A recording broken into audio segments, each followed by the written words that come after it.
please stand with me and join in the Pledge of Allegiance.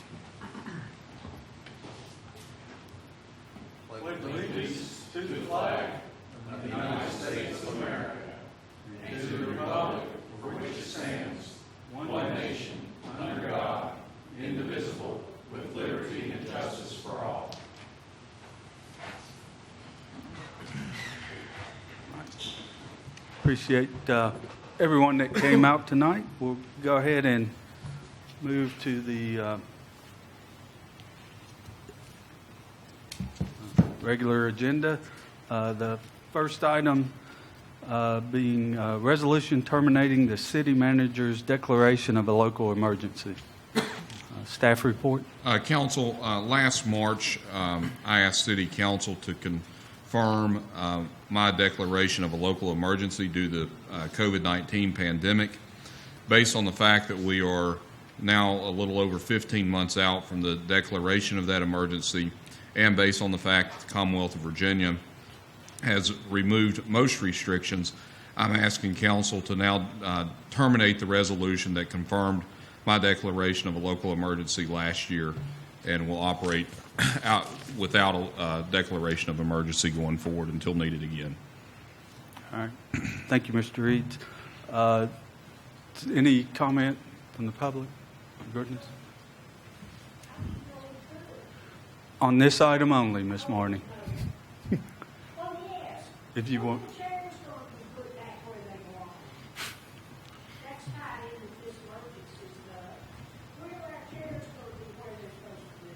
We'll work on that. Okay. All right. Reading of the resolution, Mr. Reeds. Resolution declaring the termination of the resolution confirming the city manager's declaration of local emergency and amended declaration of a local emergency for COVID-19 virus. Whereas on March 30th, 2020, the City Council for the City of Bristol declared by resolution a state of emergency arising from the contagious disease known as novel coronavirus or COVID-19. And whereas on March 30th, 2020, the City Council for the City of Bristol passed an emergency ordinance to effectuate temporary changes in certain deadlines and to modify public meeting and public hearing practices and procedures to address continuity of operations associated with the pandemic disaster. And whereas on May 14th, 2021, the Governor of Virginia lifted the mask mandate to align with the current CDC guidance. And whereas on May 14th, 2021, the Governor of Virginia signed an Executive Order 79, which will ease all distancing and capacity restrictions on Friday, May 28th, 2021. And whereas COVID-19 cases, hospitalizations, and the percent of positive tests continue to fall throughout the Commonwealth and the City of Bristol, now therefore be it resolved by the City Council for the City of Bristol, Virginia, that all such declarations and ordinances issued on March 30th, 2020, as a result of the COVID-19 pandemic, hereby expire on June 30th, 2021. Adopted this the 29th day of June, 2021. All right. Thank you. What's the pleasure of council? Move to approve the resolution as presented. Second. Any discussion?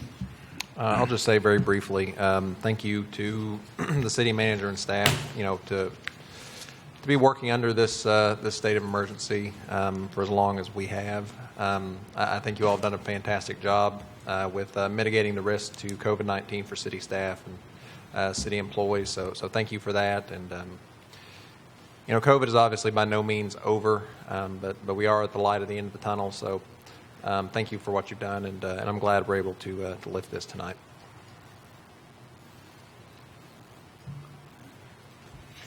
Any more comments? All right, clerk, call roll. Farnham, Yes. Osborne, Yes. Wingard, Yes. Hartley. Yes. All right. Item number 2, public interview of city council applicants.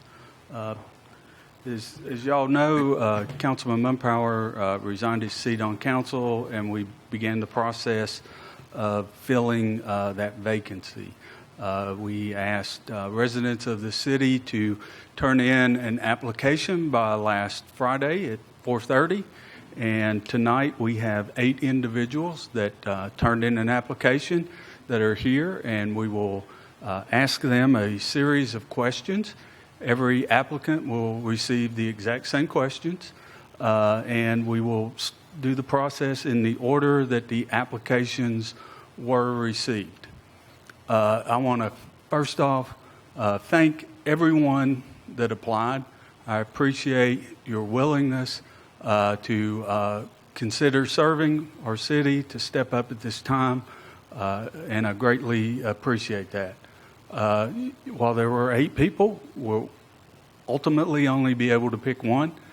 And so I would also encourage the remainder or anyone listening to consider serving our city on a board or commission.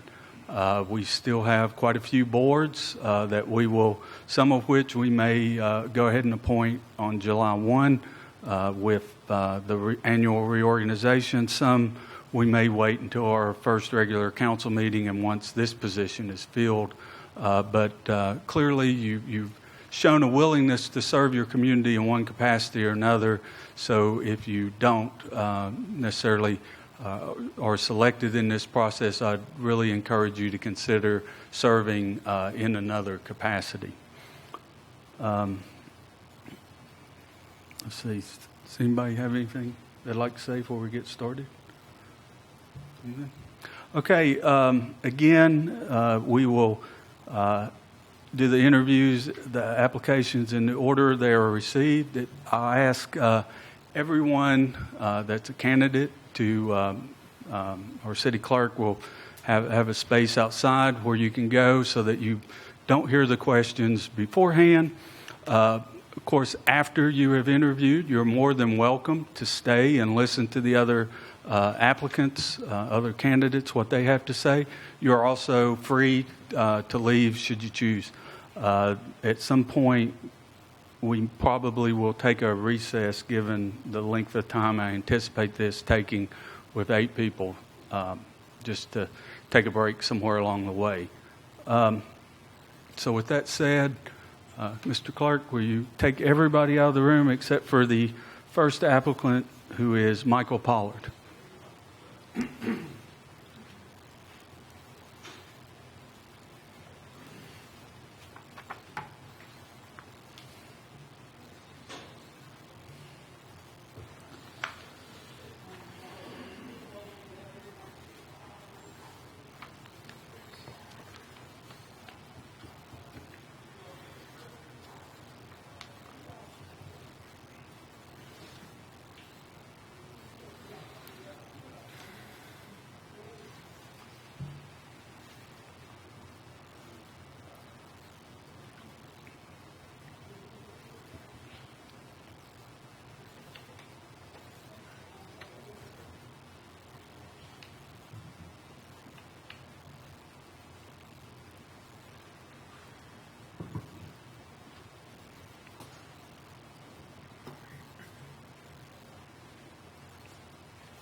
Yeah, that'd probably be best. Thank you, Mr. Lammy.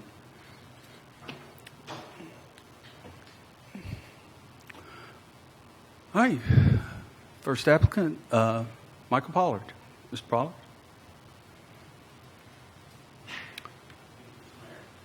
All right, question number 1. Please give a brief introduction, including how long you have lived in the city and your interest in being on city council. Why did you choose to apply now? Well, I moved to the city in August of 2005, and I have been interested in the activities of the city council since, off and on, since roughly 2008. I started attending regularly in 2011. Since then, called meetings, particularly if there was no schedule conflict. But most of the time, even if there is a scheduled conflict, I would come anyway. Why did I apply now? After being heavily involved and having run for city council in 2 elections and for 2 appointments, at this point, I feel that I would be letting down my supporters if I did not. And it will be obviously up to your choice how this particular appointment goes forward. I believe that, particularly with Mr. Mumpower's resignation, one of his focuses was on details, and I actually made, since last time we were asked to make concluding remarks, I made some prospective remarks, and looking to see exactly where that was. Any case, Mr. Mumpower had a focus on details, and my focus is heavily concerning details, and obviously it's I made a note, and I'm just not seeing it right here. I'm bad with remembering names, and I'm trying to remember the name of a previous council member who was similarly focused on details. In any case, my emphasis is on details, and I feel that someone needs to fill that position who has a similar focus on details. I didn't always... Let me say that he attempted to focus on details. That wasn't always his expertise whereas with information technology, that has been my focus for a very long time. And I feel that my assistance in that regard would be useful. I suppose along those lines in terms of usefulness, my background concerning the city, working with various organizations, Planning Commission, the Day Center Programming Committee, working with people of different perspectives, different goals, and trying to achieve the intended purpose, regardless of political perspectives. Some people have political ambitions, some people don't. Some people are looking for promoting the various services of the organizations they represent, and then working together to achieve the intended purpose of whatever the organization is, whatever the project is at hand. For example, with the Day Center Committee, some people are focused on numbers because that's how they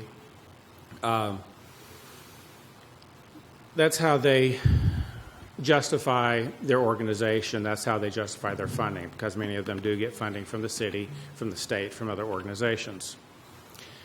It's easy to use numbers to provide a justification. Well, unfortunately, sometimes the goals get lost in the numbers. In the case of the Day Center Committee, some are focused on numbers of applicants referred to various counseling services. Some are focused on numbers of vouchers that may be provided and dollars associated with those vouchers.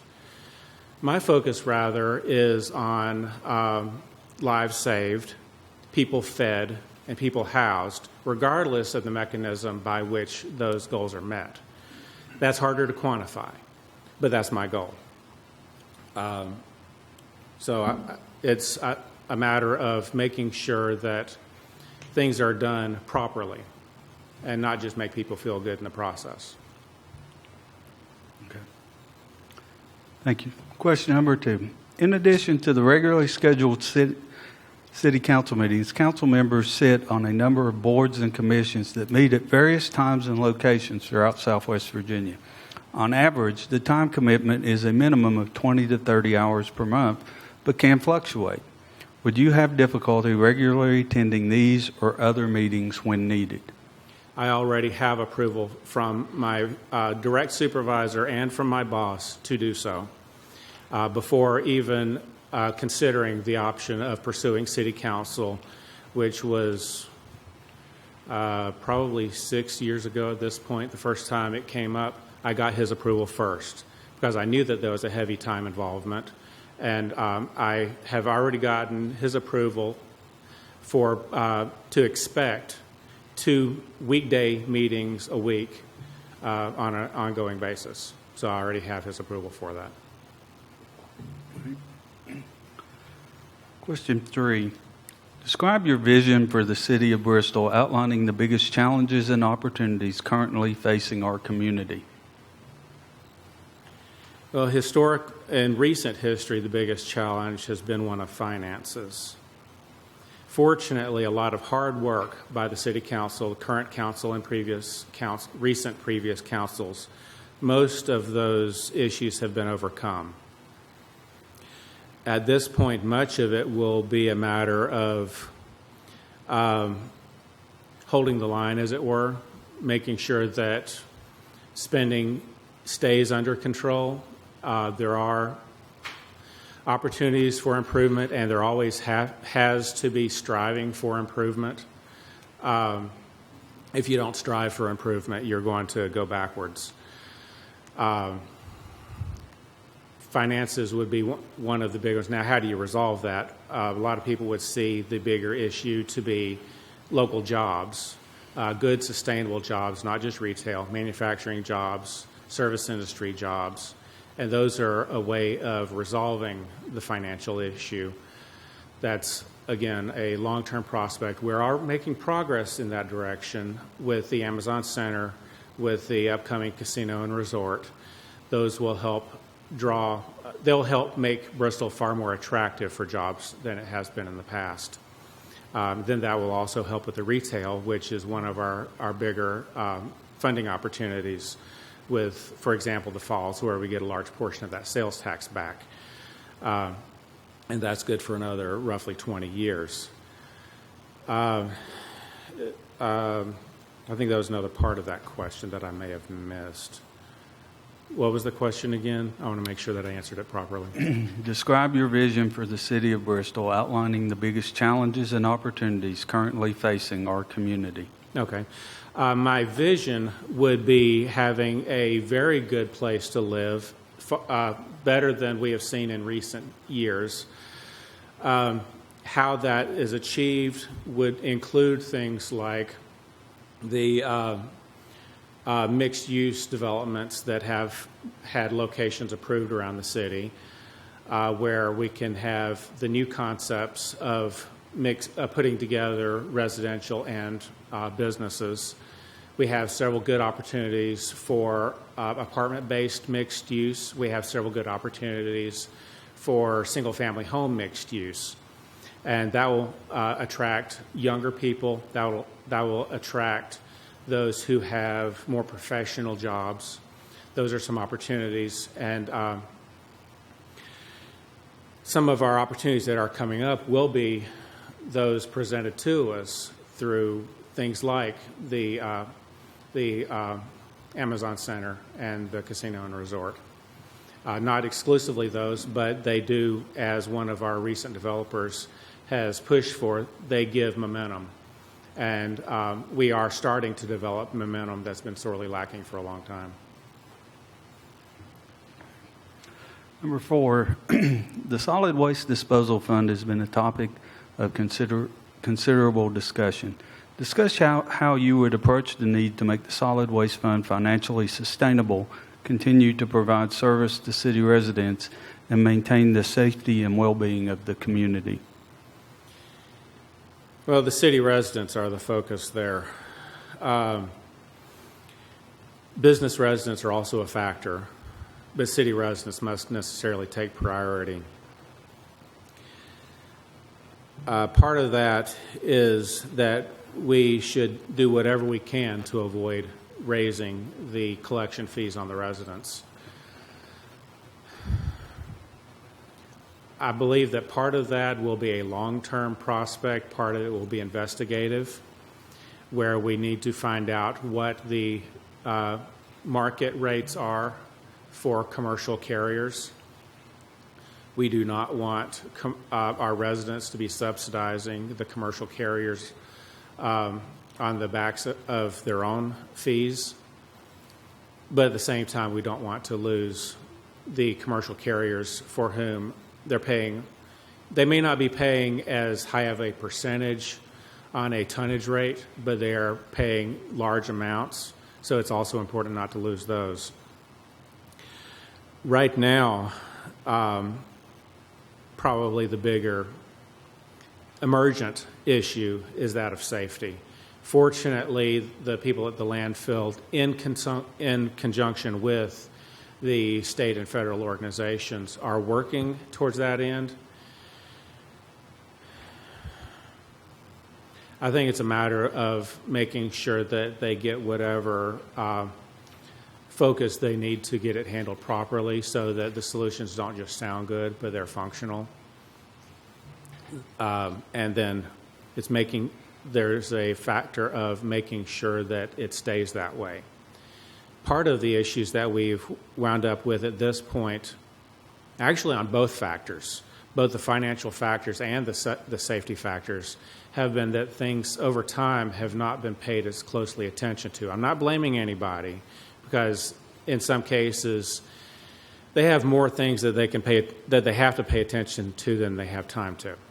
But for example, some of those pipes have been damaged for a very long time. When they saw that the gas rates went down, it seems to our consultants that may have been a clue that there was a problem that needed to be fixed. Unfortunately, with the gentleman at the landfill, I'm not sure whether it was lack of expertise, lack of focus on that, or if it was simply that they have so many things that they have to focus on. I'm not blaming anybody. I don't know. But it seems that some of those things were overlooked. And in the future, we need to make sure that things like clues that may indicate that something is damaged, something isn't working right, those things need to be addressed. They need to be looked into. And in some cases, it may just need running an inspection line to see if a pipe has collapsed. And if that pipe had been addressed a long time ago, we may not have gotten where we are now. Similarly, on the funding side, we went a very long time without the rates being raised appropriately. We wound up where not only did people have sticker shock when the rates were raised to market rates around $35, but we wound up with a huge debt because they were being heavily subsidized by the city for such a long time, and under-subsidized for that matter, so that we have a huge debt. Those are going to take a long time to overcome. We are digging our way out, so to speak, but it's going to take a while, and it's painful because things were maintained as status quo, and we need to make sure that things don't stay status quo just because it's comfortable to do so.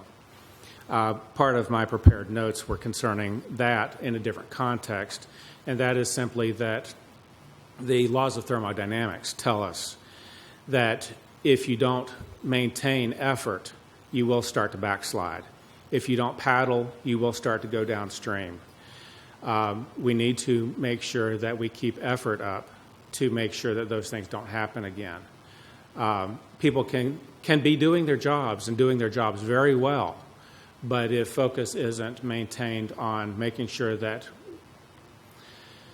things are kept up properly, it's very easy to wind up in that situation again, and it will take effort to make sure that it doesn't happen again, but we need to. We owe it to the residents to do so. Next question. Discuss your view regarding the role of the city in providing educational opportunities. How do you propose that the city meet current and future educational needs in terms of operations, staffing, and facilities? Well, it's my understanding that the state has been providing staffing pay raises well over the market norms of pay raises for some time. that I'm not saying that the city gets any excuse for cutting pay when that happens, but I'm saying that in some cases, the school staff have been getting their pay raises. In other cases, they have not. Those additional opportunities that you're discussing are some of those that have not been getting the pay raises. They will require some creative thought.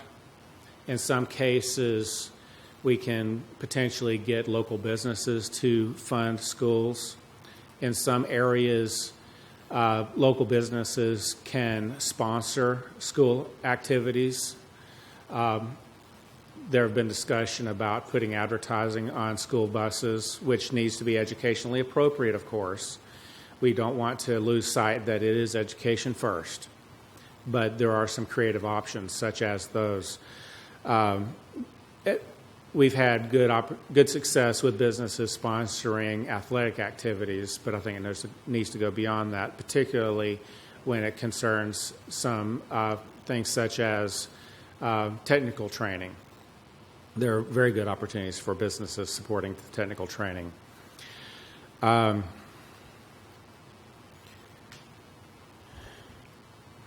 We need to put a little more focus on the technical training side of things. Not everyone is academically suited for higher education. Those who are need to be encouraged to do so. Not everyone is so suited. And, well, frankly, people can get very good pay in the trades. If someone, a lot of times somebody will go to school and they'll put a lot of money into their education, then they graduate and they find out that they can't get a job making more than $15 an hour, whereas someone in a trade can make $40 an hour as soon as they finish their apprenticeship. So we need to make sure that such things are not minimized. Some of the opportunities at the library, including I can't remember the name of the facility right now, but they have such things as 3D printers, and I expect that the schools have similar opportunities. If not, they need to be encouraged to do so. Creativity opportunities in the schools. There are a lot of contests that students can participate in, many of which they do, but there are other opportunities that they may not currently involve in. There are the robotics tournaments. There's the tournaments that are sponsored by such as the Lego company. There are mathematics tournaments, and some of those may also, if we participate in them, we don't even necessarily need to place that well, but if we participate in them, we will improve our profile for local businesses. And part of the discussion and the challenges have been concerning recruiting local businesses and improving the profile of our schools, which can include such tournaments, will help in that regard as well. So things are interrelated. Next question.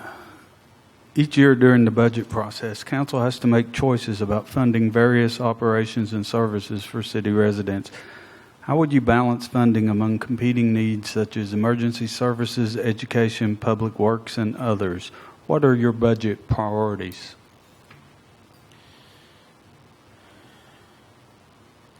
Well, we have a lot of competing interests there.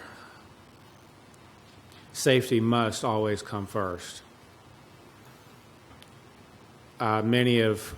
At least the last time I had discussions concerning that, and I don't know that it's been addressed, many of our firefighters, for example, had been promised certain things that had never been fulfilled in relation to pay equity with the law enforcement services. Both are similarly, in many ways, similarly dangerous. Many of our firefighters lose their lives on a regular basis, and they deserve recognition in their pay for the risk that they take. On the other hand, many of our residents have come to rely on their services as well, and many of those then become safety related, such as trash collection. How do you then manage keeping the budget in line becomes, in many ways, a matter of looking at the details, making sure that the supervisors in the various areas know that it is important that they actually do their jobs in handling their budgets properly. In some cases, there may be, and there have been in the past, many of that's been addressed since then, but there may be a higher ratio of supervisors to laborers, and I use that term generically, not pejoratively in any way. For example, there may be more police officers that are handling paperwork than those that are in the vehicles and on the streets. In some cases, that's not necessarily that anyone is slacking. Perhaps there are some opportunities for efficiency. And sometimes you can, over time, because once you've gotten into the budget cycle, it's too late for the more serious discussions. A lot of those need to be done earlier in the year. Sometimes you can put $1 in and get $1.10 back in efficiencies. If a new database system that's tuned for, well, I've used the term already, law enforcement, and it makes them able to do their jobs better, sometimes then you can enable a few more officers to be doing the job of law enforcement rather than filing paperwork. So it becomes a balancing act, one that's necessary, but it becomes a lot of details. And it needs to be handled well in advance of the bottom lines that often are handled in the public city council meetings. Fortunately, I do know that the city manager has one-on-one meetings and one-on-two meetings, which can help address a lot of that, and I'm sure it does because we've had some very good budgets the last few years.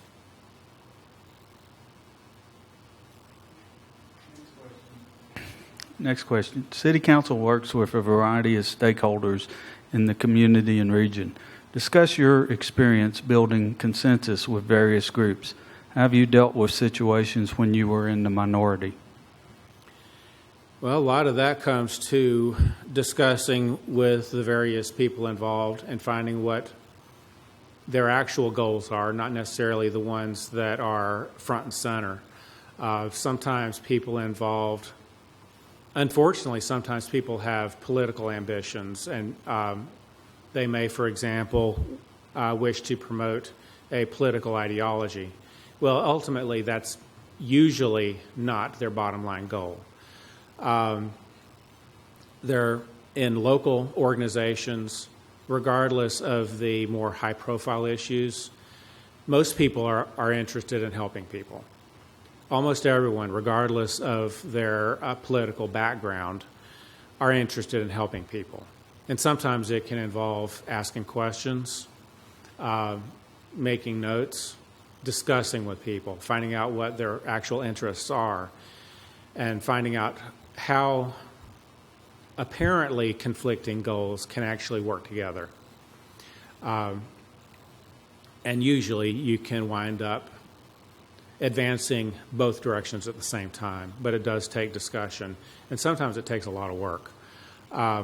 On the Planning Commission, where we worked for the City Comprehensive Plan, for example, there were a lot of aspects involved with that, with zoning, that was handled subsequent to the comprehensive plan.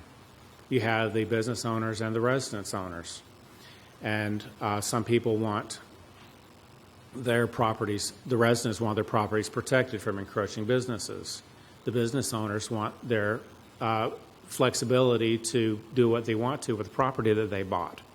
Both of them have that as their largest investments that they will probably ever make, whether that's an individual in their home or whether it's a business owner who may not even have a vote in this city. They're still business residents. We still need to respect them and represent them. And it can sometimes be a matter of, again, discussing with them, what exactly is your goal here? In some cases, it means allowing someone to have an exception that they have requested. In some cases, it means offering an exception that they didn't know was available. And sometimes it means rezoning a property that one person didn't want rezoned to protect the other one. And sometimes it can be very difficult to balance those interests, but it is possible. And whether that involves the residents at large or whether it involves committees of various people, of various organizations and various backgrounds, discussions go a long way. And sometimes it can mean that those meetings that you were discussing earlier, where you have to allow time for them, sometimes they go a lot longer than intended. I've had some rather lengthy meetings with the Planning Commission concerning zoning issues, and ultimately you get things done.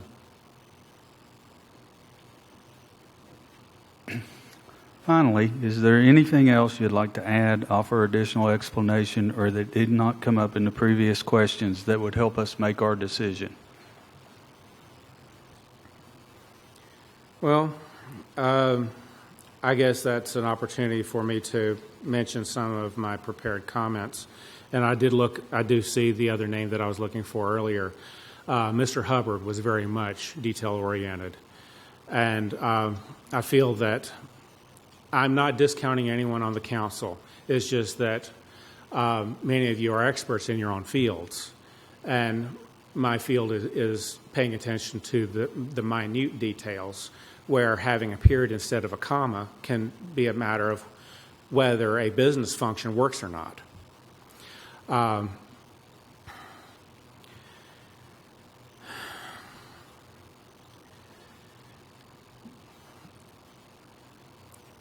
I would argue, I put some considerable thought into the closing comment that I put, so I think I'll read some of that. I expect the most important answer is probably the most difficult for an applicant to answer, to rightly answer. The most important question for you to answer is why one person might be a better member of the council than the others. And the problem is simply that anyone who insists he or she is better than everyone else has just disproven their own point. I expect the majority of you and those present have enough Christian background to recognize the saying, pride goeth before a fall. Well, that quote isn't precise. The quote's actually, pride goeth before destruction and a haughty spirit before a fall. But that very detail describes why I think that I may not necessarily be the best person, but I'd be very useful to the council.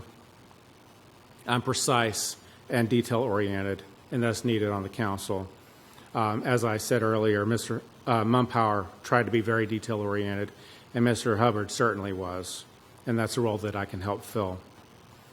And a current example might be useful.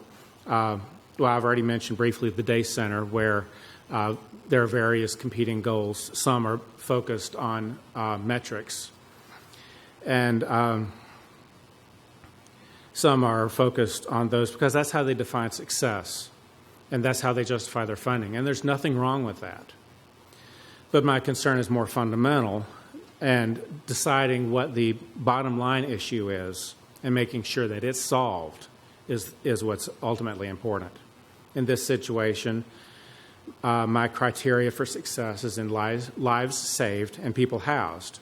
I asked about food, not chips, but food, and they said that can't be done because it requires a commercial kitchen.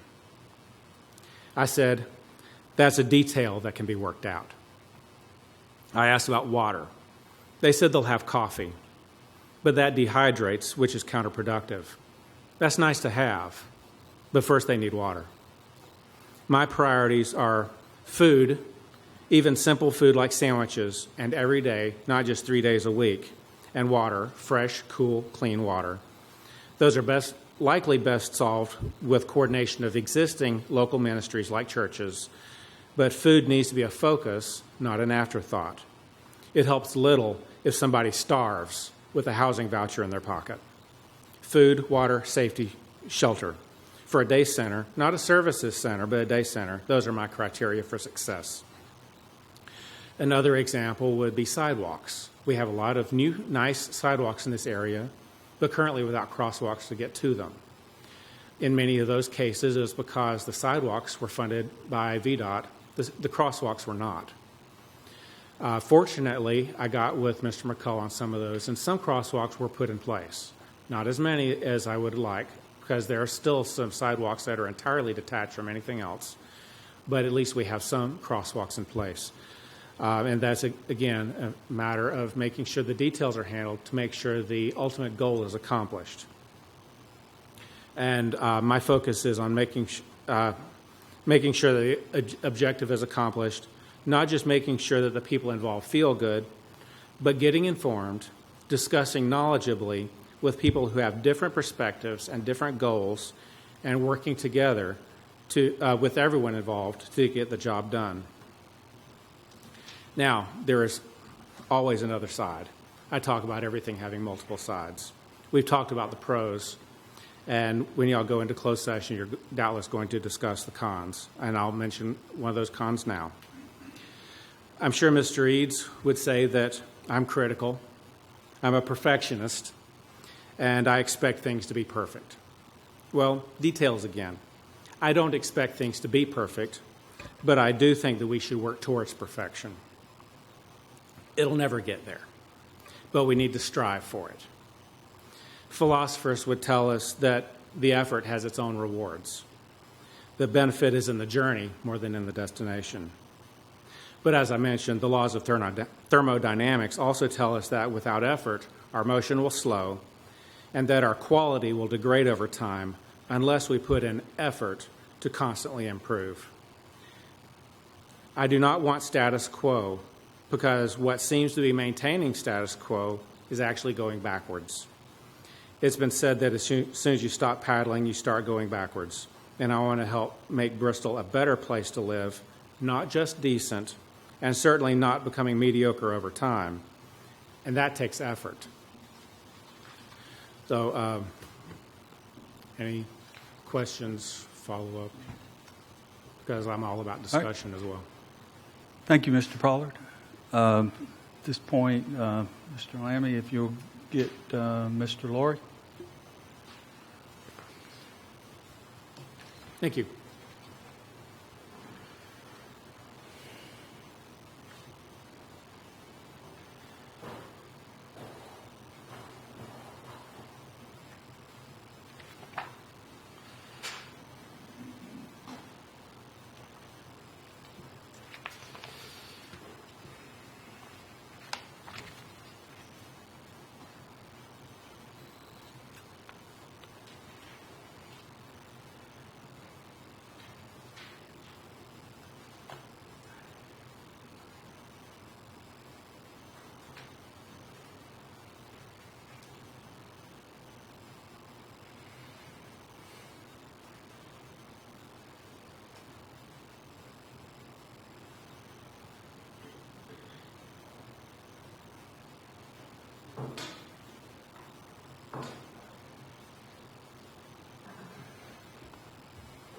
Should I stand up? Absolutely. Thank you, Mr. Laurie. I'll go ahead and read you the same series of questions. First question, please give a brief introduction, including how long you have lived in the city and your interest in being on city council. Why did you choose to apply now? Absolutely.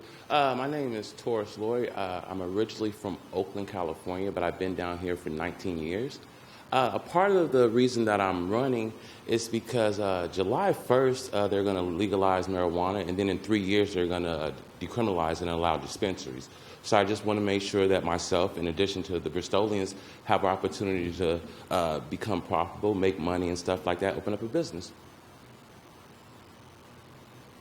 Okay. Next question. In addition to the regularly scheduled council meetings, council members sit on a number of boards and commissions that meet at various times and locations throughout Southwest Virginia. On average, the time commitment is a minimum of 20 to 30 hours per month, but can fluctuate. Why would you have difficulty regularly attending these or other meetings when needed? No, I wouldn't have a problem. I actually own a couple of vending machines, and I'm taking a couple of college courses, so I have a little bit of flexibility. Okay. Next question. Describe your vision for the city of Bristol, outlining the biggest challenges and opportunities currently facing our community. Absolutely.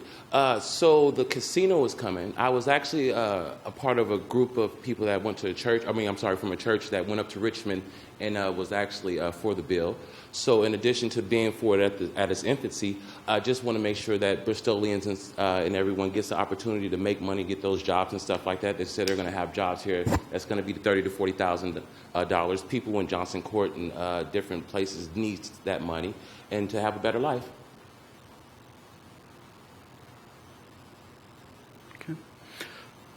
The Solid Waste Disposal Fund has been a topic of considerable discussion.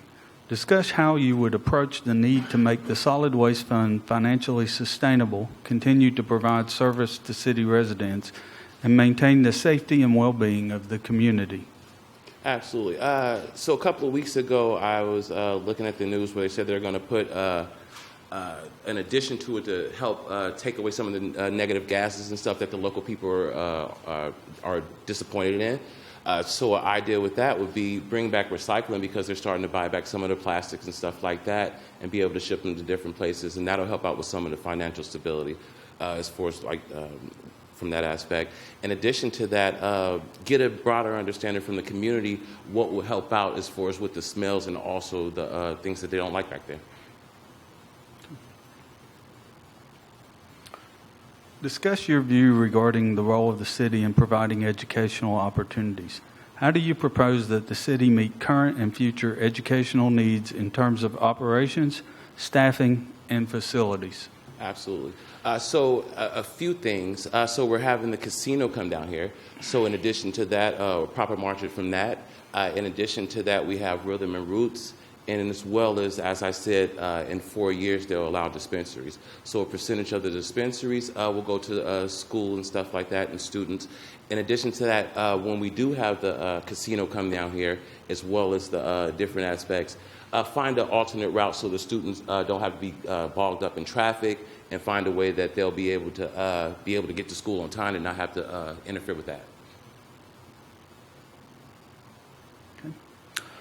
Each year during the budget process, council has to make choices about funding various operations and services for city residents. How would you balance funding among competing needs such as emergency services, education, public works, and others? What are your budget priorities?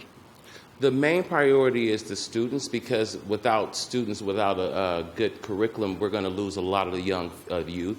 So we need to instill and embody different programs to help them stay here. For instance, whenever the casino come down here, have a place, or maybe the local school, Virginia Highlands, or maybe one of the local vendors can train them in order for the casino aspect. So then that way they'll have a heads up and they'll be able to complete what they need to do, and as well make the money as well. City Council works with a variety of stakeholders in the community and region. Discuss your experience building consensus with various groups. How have you dealt with situations when you were in the minority? Absolutely. So we recently had Juneteenth by the governor state holiday. So went to the park on June 19th, and then just was there, just being around, just being a positive person, introducing myself. So just building a rapport with just everyone. People have different perspectives, but you just kind of got to meet them where they're at, and then ask questions and just be willing to listen. Okay.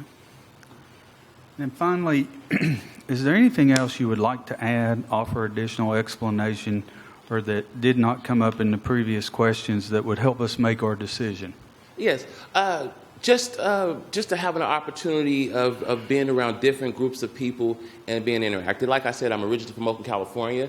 I stayed in Florida, so I had an opportunity to stay somewhere where there's a melting pot. So you never really get bogged down with just certain aspects of their history and stuff like that.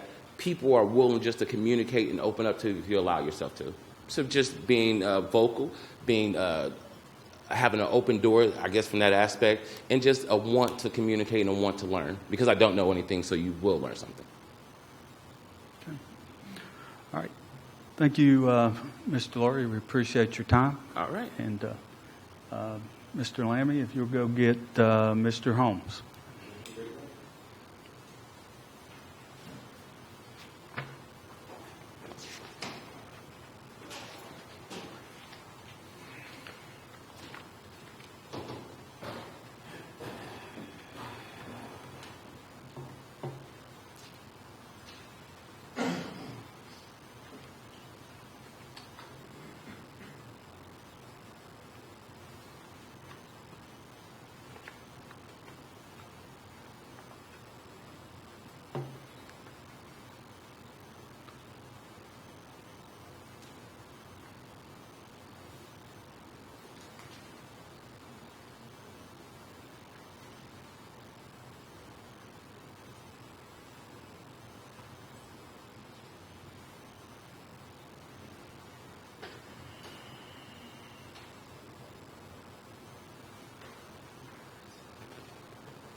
All right. Mr. Holmes, first question. Please give a brief introduction, including how long you have lived in the city and your interest in being on city council. Why did you choose to apply now? All right. Thank you all. Thank you for the opportunity to be here tonight. Jake Holmes. I live at 723 Prospect Avenue. My wife and I have been in the city just over 7 years now. We got married and immediately moved into the city. She was on the Tennessee side, so I brought her to the light side, so I'll claim that. And then my interest in being on council, I had briefly considered it last year when there was an actual election, but then things didn't work out, bad timing for my family, so I waited. But then this year I decided to step up and put my name forward. I believe that our city has had some real issues in the past, some real potential situations where we could have went downhill real quickly, but we're on the up and up, thankfully. There's been several years of good choices, so thank you all for that. But I do believe that a few bad actions could take us back if we're not careful, so I think we need to have good people in all positions on council, so I wanted to step forward. I felt like I had a good perspective on things. I worked for Delegate Israel O'Quinn. I've been in that position since 2012 now. Our office is on State Street, so I've had plenty of opportunities to work on state issues, but also issues that face the city that required state action, any charter changes, any initiatives that the city was pursuing that required legislation. I was able to help and work on that, so I do have kind of a good bird's eye view of things. And then my wife, in her job, she used to work at the Birthplace of Country Music. Last year she left to start her own business, so I've been able to see kind of the arts and tourism aspect of the city, and also the entrepreneurial, the small business ownership, that side of things. So I kind of have several different angles to pull from. So. Next question. In addition to the regularly scheduled council meetings, council members sit on a number of boards and commissions that meet at various times and locations throughout Southwest Virginia. On average, the time commitment is a minimum of 20 to 30 hours per month, but can fluctuate. Would you have difficulty regularly attending these or other meetings when needed? I would say no. I wouldn't have any difficulty. I might have to rearrange a few schedules for myself, but that's not an issue. I have tried to look over the list of board appointments, especially the ones that Councilman Mumpower was on, and it seems that some of those schedules, or several of the schedules, would work, or I could adapt around, so that shouldn't be an issue. Next question. Describe your vision for the city of Bristol, outlining the biggest challenges and opportunities currently facing our community. That's a good, broad question there. I would say a good overall vision for the city is it always encompasses balancing today and tomorrow at the same time. There are so many issues that we face as a city that we could easily dump every resource we have into fixing for today, but then it would leave future councils, future citizens in the lurch. I know education's a big issue for me. Just making sure that we're investing in our next generation of students, of leaders of our city. Our next generation is our biggest resource in our city, and if we continue on the path that Bristol and Southwest Virginia has been on, of the brain drain of losing people, we're not going to have much of a city or much of a region left. So we do have to focus on ways to kind of draw people in, keep who we have here, and make sure there's plenty of opportunities for the generation we have and the generation to come. And that's a very broad approach, but it's something that takes a lot of work every day. I'm sure there's a struggle to achieve that, but it's something that I'm willing to step up and put the pedal to the metal to do. The Solid Waste Disposal Fund has been a topic of considerable discussion. Discuss how you would approach the need to make the Solid Waste Fund financially sustainable, continue to provide service to city residents, and maintain the safety and well-being of the community. Okay. With everything that's happened with the landfill and all the issues that have come up from that in the last several months to a year, there's definitely a lot of work to be done. It seems like there's been a lot of progress. However, there are still the smells and still the issues that come from that. I know getting more of the well pumps installed. I know I think there's a few more coming soon. Hopefully that will alleviate the issues. Hopefully we can sell some of that gas like we've talked about in the past. But also, I guess in some cases we might need to look at the fees associated with that. I would hate to raise costs on anyone in the city, especially over the last year. But this is a multi-decade issue that we've had. It's going to be a multi-decade fix, so we do kind of have to look at a broad spectrum of ideas, and I do believe everything should be on the table for that as we're moving forward.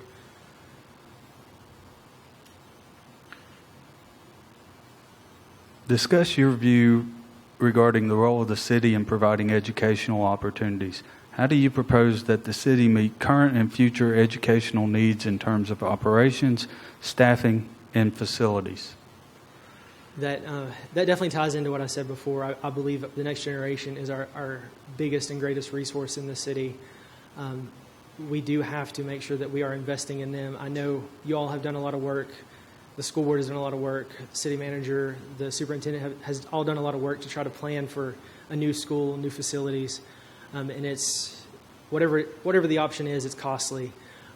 With the federal funds that are coming for the relief funding from the federal government, hopefully there are some options there that we can utilize to possibly do some construction, renovation, maintenance type things. I know I watched Superintendent Peregrine's presentation to the school board the other day, and he had some creative ideas for using that federal money for school construction. So we need to do that. Studies have proven that poor facilities lead to poor learning environments, and our students do poorly in them. So we have to make sure that we are investing in our facilities, in our leadership of the schools, in our teachers, so that our students have a brighter tomorrow with their education. Each year during the budget process, council has to make choices about funding various operations and services for city residents. How would you balance funding among competing needs such as emergency services, education, public works, and others? What are your budget priorities? In a position like this, you have to have a good idea of everything happening, every facet of the city, every agency that requires funding. So that's a lot to encompass. First responders, education should always be as close to the top as we can get it. If our lives are lost due to fire or issues like that, we're not looking out for our citizens. If our students aren't being educated, if our next generation is not being raised up with a good education, we're not doing what we're supposed to as leaders. So going into the budget process, it's never easy to have to cut somewhere or to take away from someone and add to someone else. So going into that process, I would make sure that I listened to as many aspects of it, to as many viewpoints on it as I could. I definitely cannot claim to be the smartest man in the room or have all the answers coming into this, or even I can never guarantee that would ever happen. So I would have to be willing to learn, listen, and really take in what's going on and really dig deep into the data to try to find the best avenue to spend the money. And then hopefully with the casino project and the bigger projects coming, that will ease the burden of some of these decisions in the future. But that's not here yet, and that's not a guarantee that it will do everything we hope it does. So we have to be willing to make cuts here and there.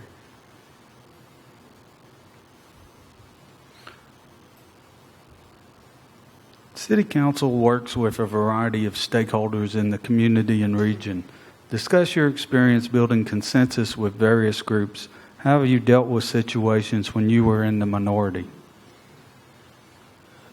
Well, definitely my day job is a good example of this. It gives me good experience working in the state legislature, trying to get legislation passed, trying to work with stakeholders. The Southwest Virginia delegation, there's 7 total, counting the senators, out of 140 members, so you can't get anything done without any type of consensus. So I have met with people from all walks of life, both sides of the aisle, even nonpartisan people involved in state government, to try to win people over or try to come to a consensus. Oftentimes I like to say, if you leave the room with everything you wanted, it's not going well because you've not worked with the other side. You've not done everything you should to kind of meet in the middle. There's no perfect answer in a lot of these situations. So understanding that you've got to be willing to compromise, be willing to look ahead and try to find ways that you can work with everybody involved is very important. And then finally, is there anything else you would like to add, offer additional explanation, or that did not come up in the previous questions that would help us make our decision?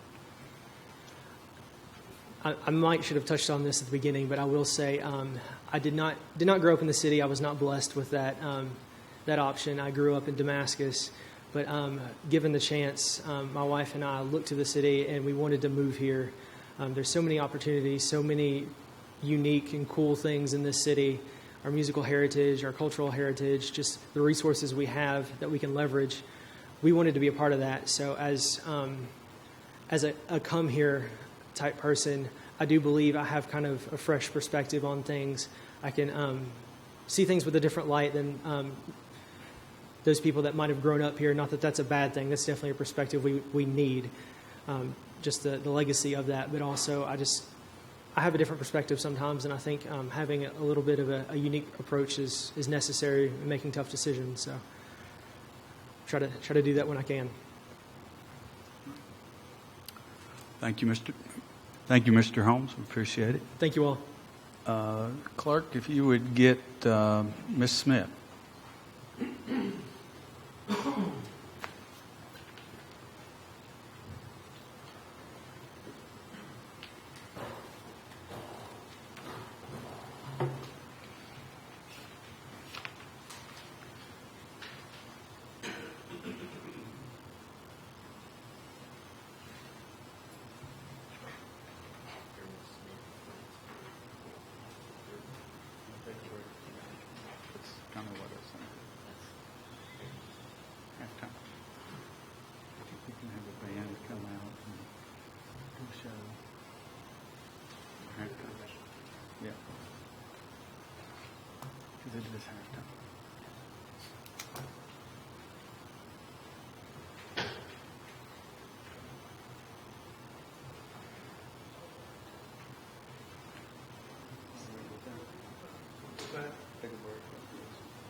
Hi.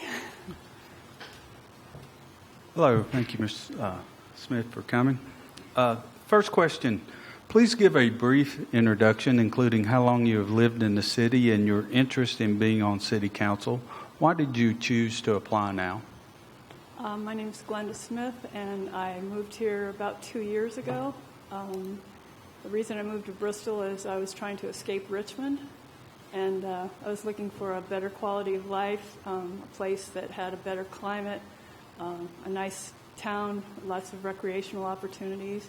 and was halfway between where I was and where my family was in Kentucky and Tennessee.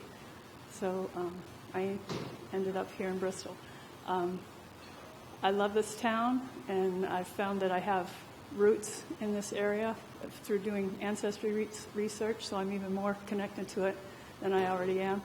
And I see a lot of things that I think that I could give some good input on to try and make this city the best that it could possibly be. And that's why I applied. In addition to the regularly scheduled council meetings, council members sit on a number of boards and commissions that meet at various times and locations throughout Southwest Virginia. On average, the time commitment is a minimum of 20 to 30 hours per month, but can fluctuate. Would you have difficulty regularly attending these or other meetings when needed? No, sir, I'm retired, and my schedule's pretty flexible. I do have a vacation planned out to the West Coast to visit with my daughter.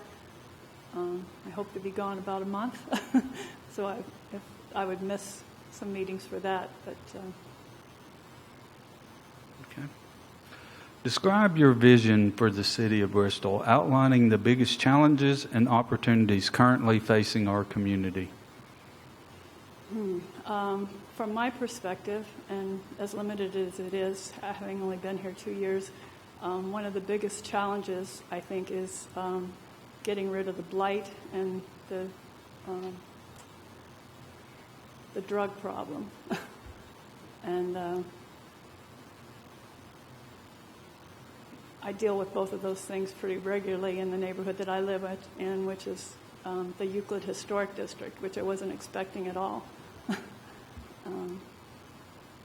And as far as I think one of the opportunities is more and more people are looking for the same things I was looking for. They're looking for a nice little town with good atmosphere, good people, a better quality of life, a slower pace, lots of recreational opportunities. And I think Bristol is going to be attracting more and more people for a lot of those things. But I hope we can maintain that small town atmosphere that brought us all here and not just get so big that we turn into what we were getting away from.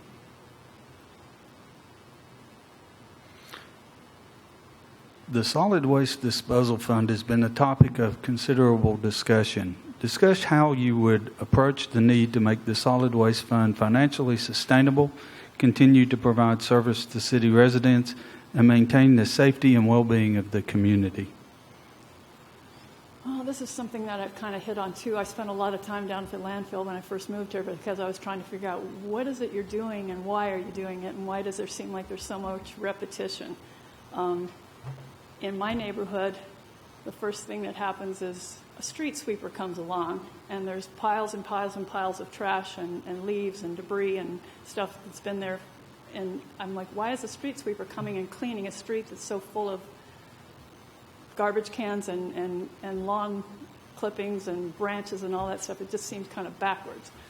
And then there's a guy that comes and he'll take just the little bit of leaves and everything that's sitting on top of the storm drain, but he won't pick up the leaves that are 2 feet away from the storm drain that are going to wash into the storm drain this afternoon because that's not his job. And then you have the guy that comes up, picks up the bulk stuff, and then the guy that picks up the trash, and it seems like there's so much overlapping of people that could be doing the same stuff or not have so many different vehicles and so many different people that they could consolidate some of that stuff, and that would cut down on a lot of the costs. And it seems like our streets look like they're full of junk all the time because somehow it's not getting coordinated the way it should be, and that's something that I would want to work on because there's piles of grass clippings and all that up and down the streets every day. Even if they clean it all up by that afternoon, there's a bunch more out there. And where I moved from, we had recycling, and we paid $3 a week for the trash and the recycling. And that's actually cheaper than taking it to the dump yourself. And I wish that we would have a way to, you're only allowed to put stuff out on the street, on a certain day, like the day before they're going to pick it up, and not just pile stuff in the street constantly, because things look really unkept all the time. And so if we could work on a way to resolve that and get, so like I said, not so much overlapping of services and not so many vehicles, and just kind of get it coordinated better, so that seems like a lot of money spent that we don't need to. Next question. Discuss your view regarding the role of the city in providing educational opportunities. How do you propose that the city meet current and future educational needs in terms of operations, staffing, and facilities?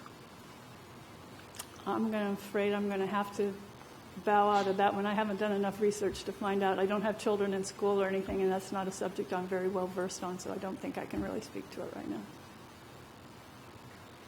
Okay. Next question. Each year during the budget process, council has to make choices about funding various operations and services for city residents. How would you balance funding among competing needs such as emergency services, education, public works, and others? What are your budget priorities?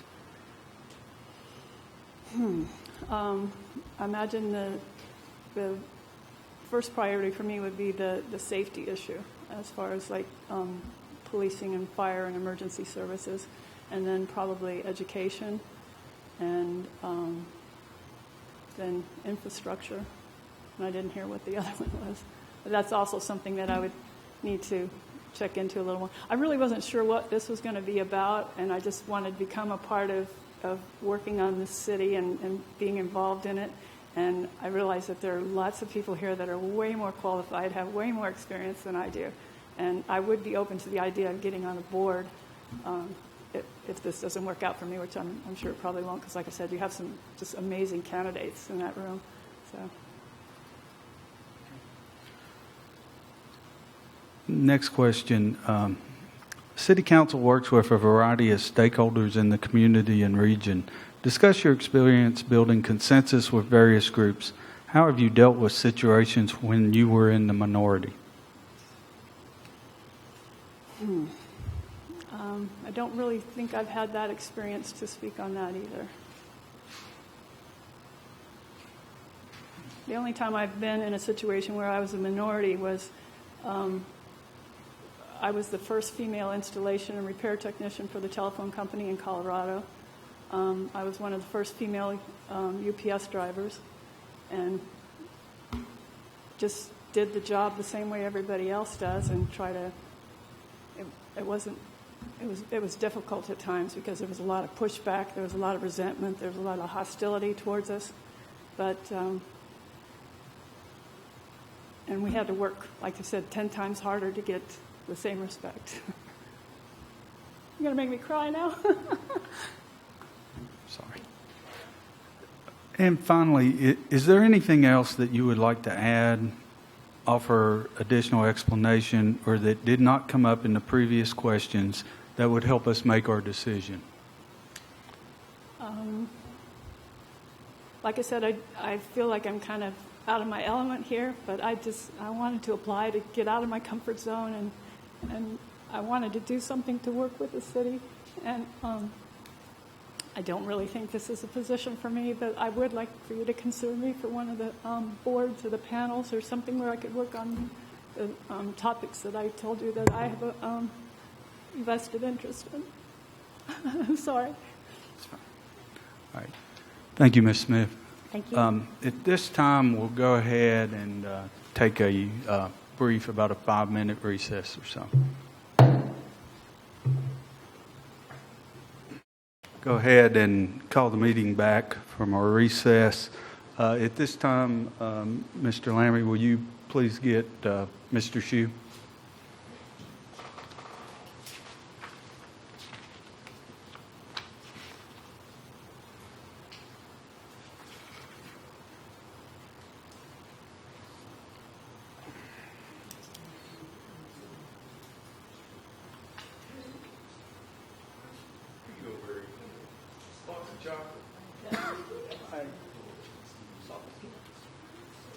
Did your mom not tell you if you bring something, you got to bring enough for everybody? Did Jamon never tell you that? You're going to break something? Just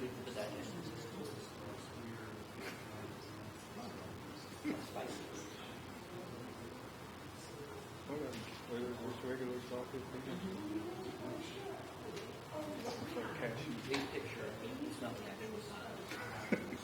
Does it say that?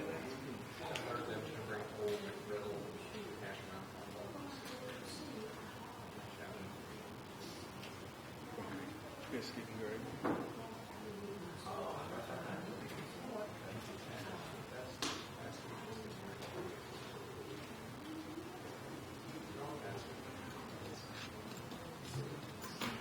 All right.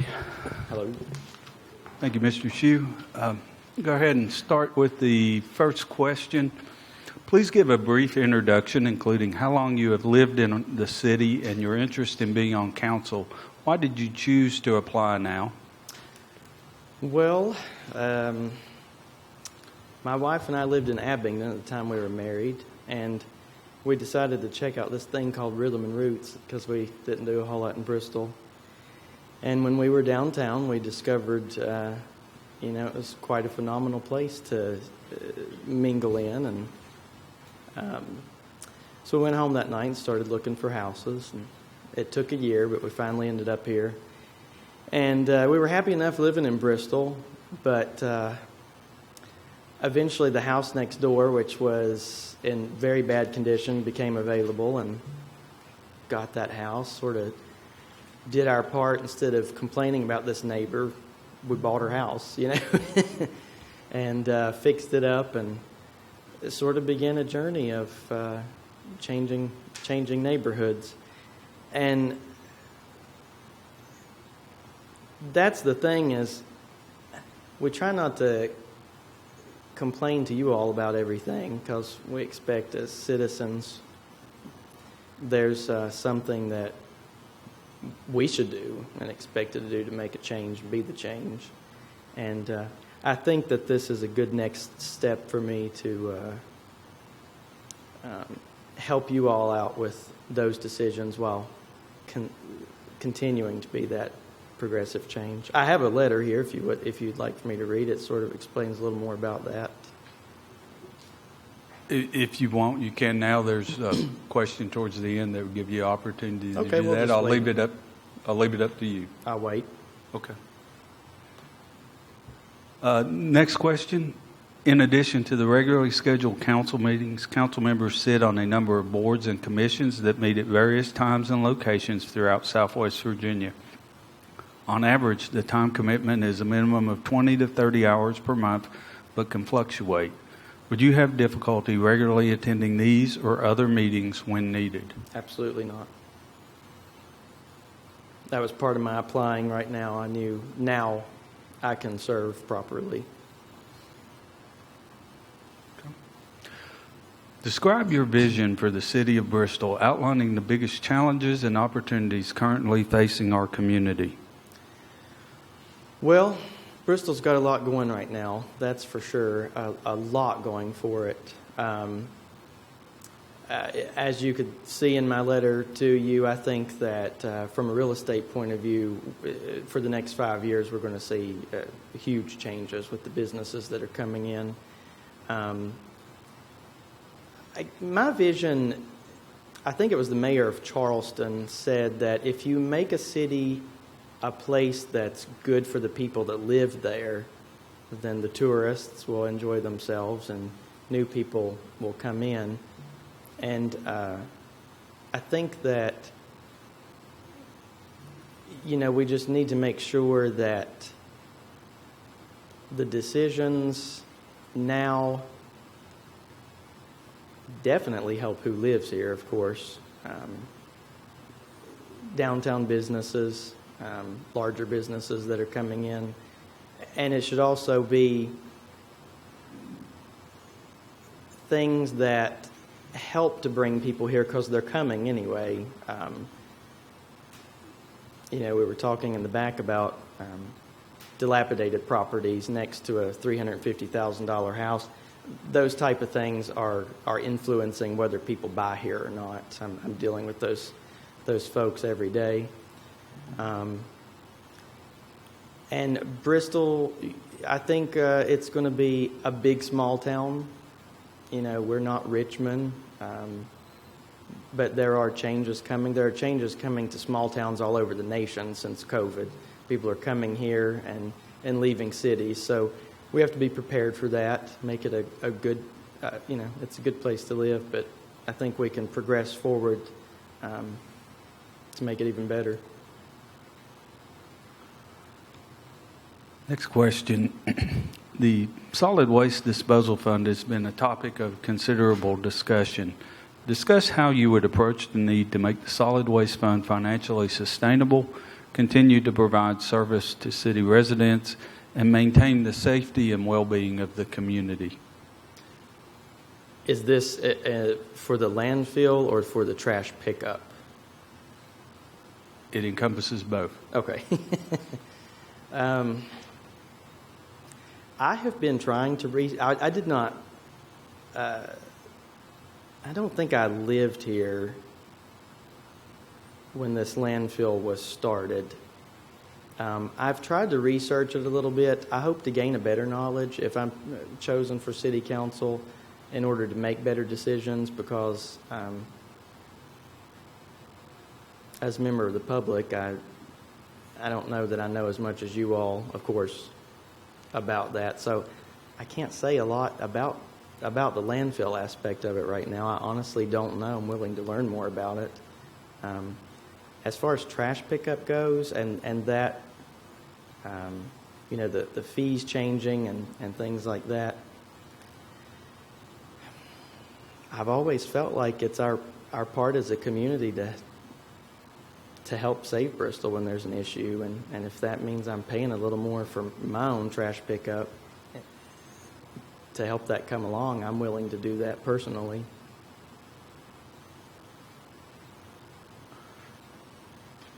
Discuss your view regarding the role of the city in providing educational opportunities. How do you propose that the city meet current and future educational needs in terms of operations, staffing, and facilities?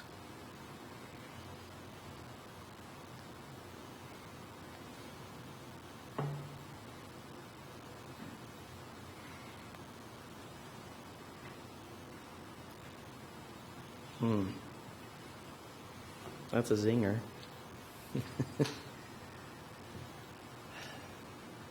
I'm not aware of the problems with school systems in Bristol, Virginia at the moment, so I don't know that I'm equipped to answer that question regarding progress.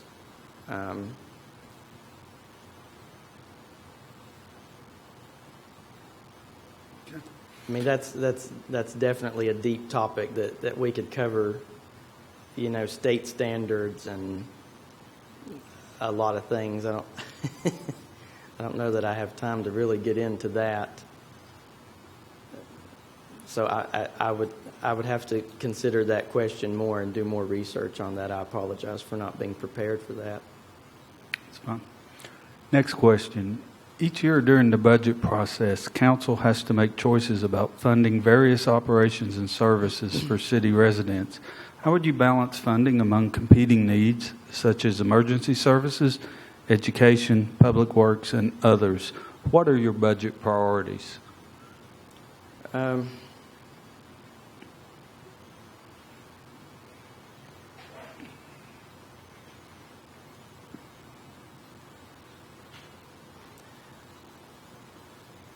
Well, the first thing that would come to my mind is safety.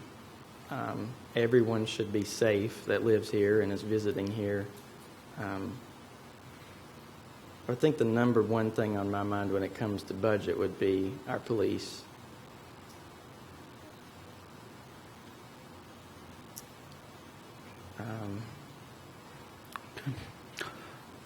The next question. City Council works with a variety of stakeholders in the community and region. Discuss your experience building consensus with various groups. How have you dealt with situations when you were in the minority?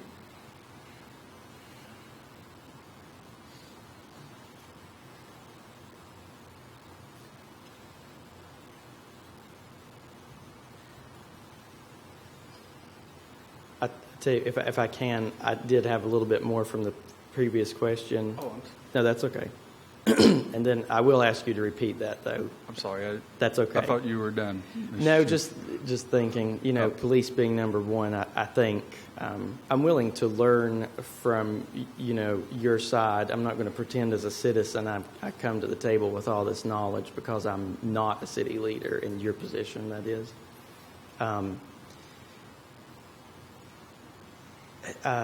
Maintenance is also safety issues, sidewalk maintenance. I don't know how much, what kind of difference there is between what we maintain downtown or in town with roads versus what the state does. But that would be second. And, there's a lot that goes into a budget. Those are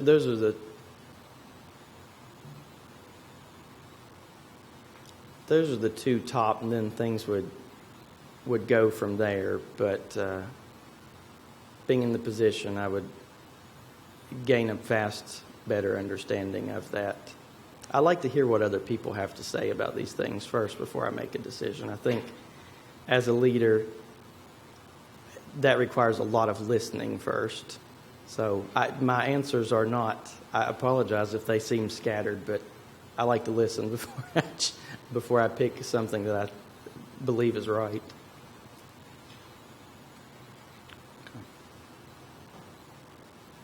Ready for me to move on now? Yes, sir. I apologize. That's I okay. didn't real- sorry. Next question is as stated before. City Council works with a variety of stakeholders in the community and region. Discuss your experience building consensus with various groups. How have you dealt with situations when you were in the minority?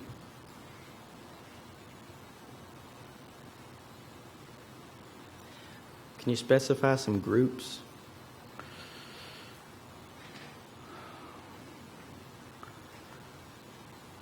Well, As in statewide groups or local groups? Well, I mean, within the community and region, there are a number. It depends on the issue, who the stakeholders would be. Some might be at the state level, some local, some various organizations, nonprofits, whatever. Again, those are the kinds of things that council does. But the question is, what is your experience building consensus with various groups, and then how have you dealt with situations when you were in the minority? Well, I am a 37-year-old white male, so I'm rarely in the minority. And so I try to understand when someone is in that position and put myself there.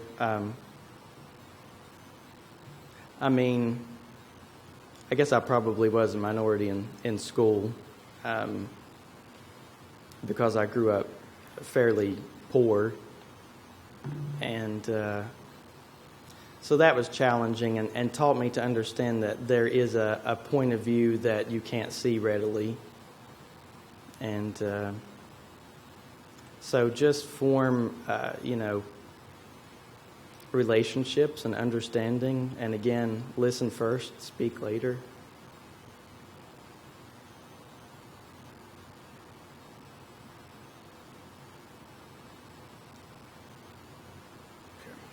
And then the final question is there anything else you would like to add, offer additional explanation, or that did not come up in the previous questions that would help us make our decision? Absolutely. And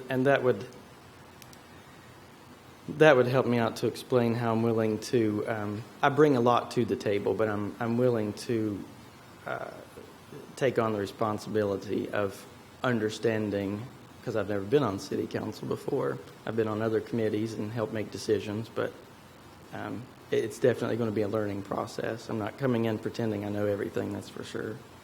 But yes, and I want to thank you all for hearing us tonight. It was quite lovely last night to see just how many people had applied and how many people did care for the city. That was exciting. And I think the applicants are pretty great. We had wonderful discussions back there.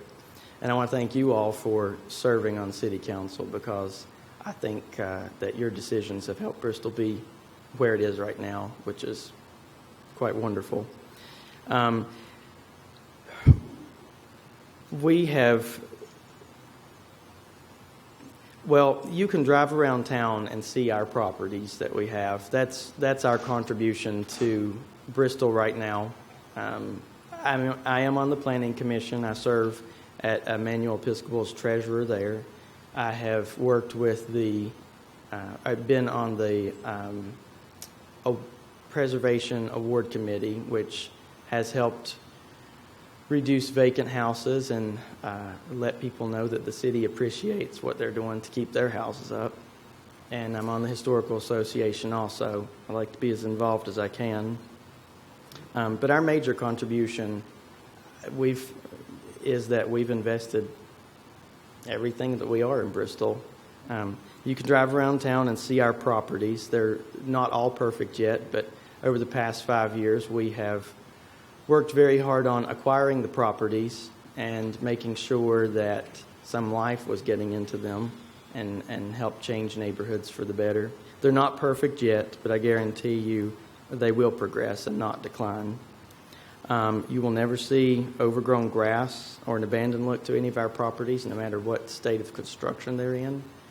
They always will appear better and better as time goes on and be properly maintained.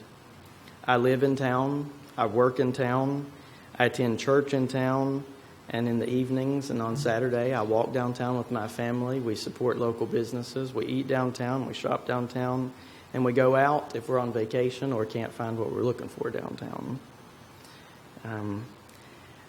And I don't want to, this is no offense to anyone behind a podium, but I don't want to just sit behind a podium and dictate or delegate. I want to be the progress. I want to be the change. And that's what we've tried to do just as simple citizens. I want to be a progressive, positive change instead of expecting that from others. I'm not afraid to roll up my sleeves and get my hands dirty in that process. And if I'm not chosen to fill the position tonight, I will continue to work every day as hard as I can, making Bristol a better place, neighborhood by neighborhood, and being on any committee or board in town that will allow me to be, or that I'm voted into, to help make a change for there. And that positive change, I believe, will continue to make Bristol better for the people that live here and better for the people, and make Bristol the best that it can be for all the people that are flocking in to live here. So that's what I can contribute to you all: deep real estate knowledge and innovative thinking for Bristol.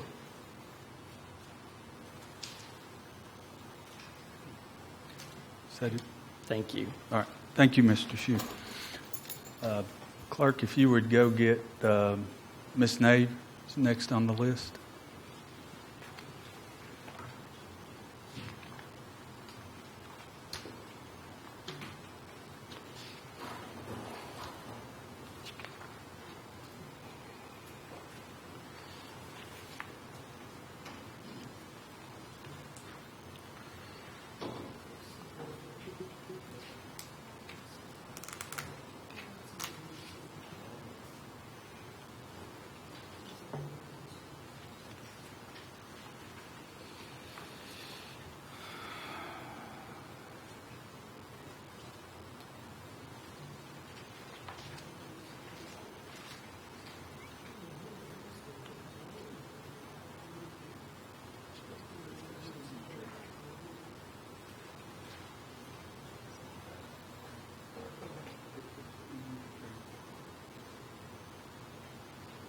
You ever do that?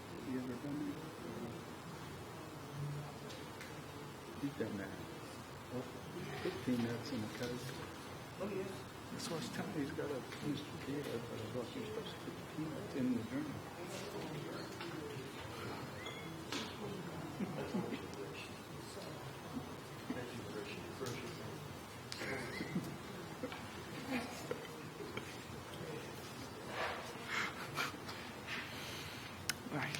Thank you, Ms. Nave.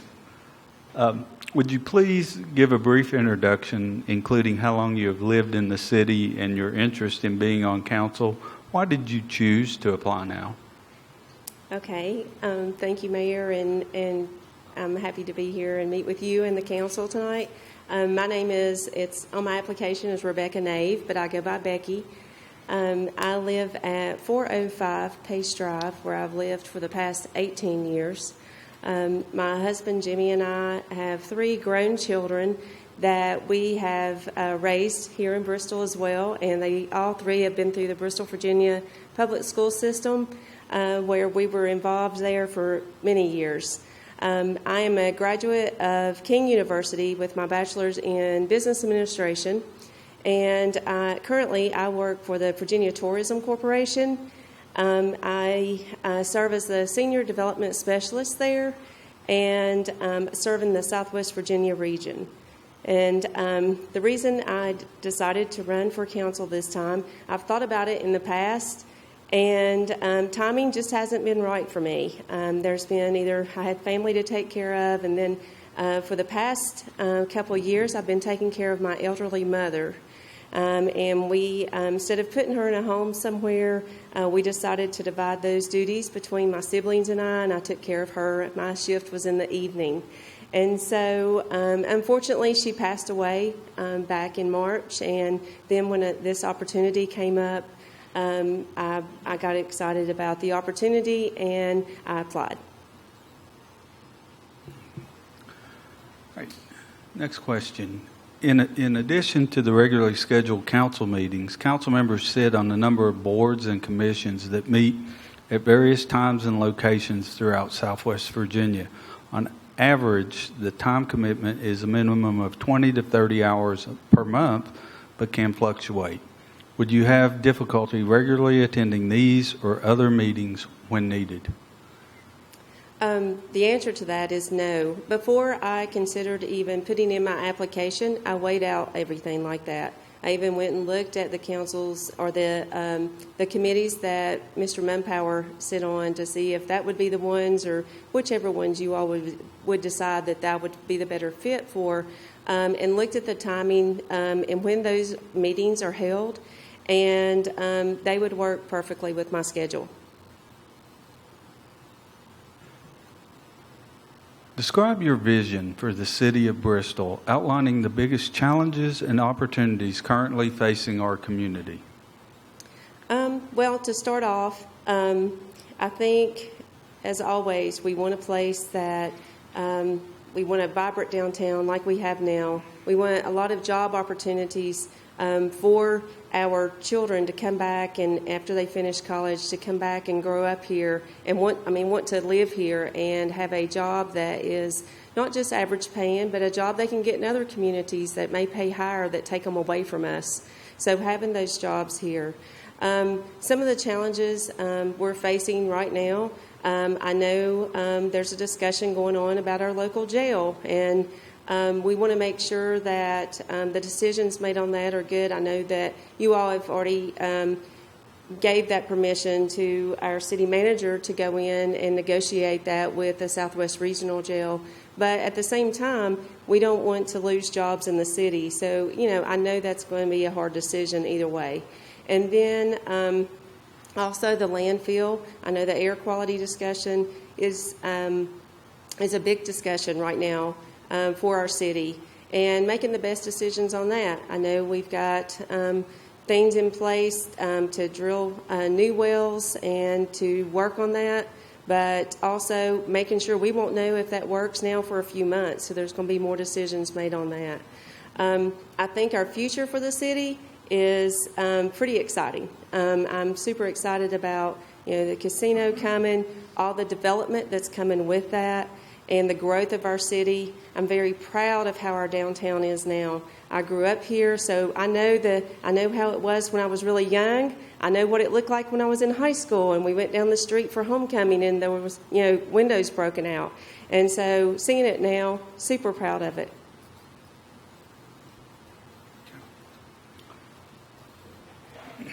The Solid Waste Disposal Fund has been a topic of considerable discussion. Discuss how you would approach the need to make the solid waste fund financially sustainable, continue to provide service to city residents, and maintain the safety and well-being of the community. Well, I'll be honest, I have looked into what the landfill discussions are going on. That's not been my area of expertise and not an area that I've just spent just looking at. But I do think if I'm elected to council, that is something I would take an intense look at and to help make those decisions that are best for our city.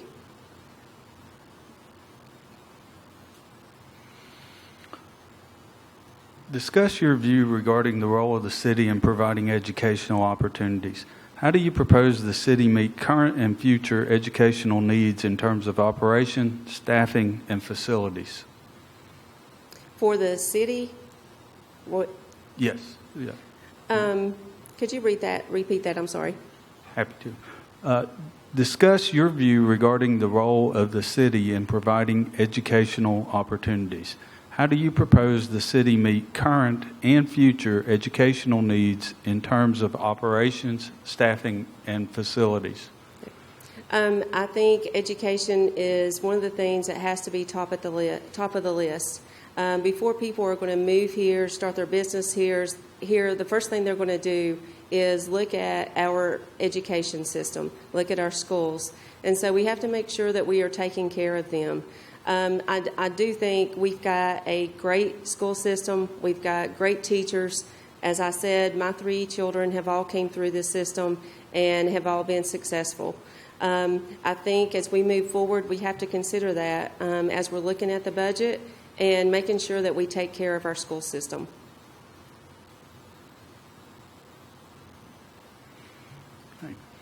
Next item. Each year during the budget process, council has to make choices about funding various operations and services for city residents. How would you balance funding among competing needs such as emergency services, education, public works, and others? What are your budget priorities? I think as we come together as a council, we have to we have to listen to our citizens. What do they want, and our taxpayers for Bristol? What do they want us to do with the money? What is most important? And then we have to really work through it as a team, all of us together, on what our top priorities are as a city. While I may have one view, Mayor Hartley, you may have another one, and that's why there's a group of us here. But we have to come together as a team and decide on what is best for our city and then evaluate the budget by that.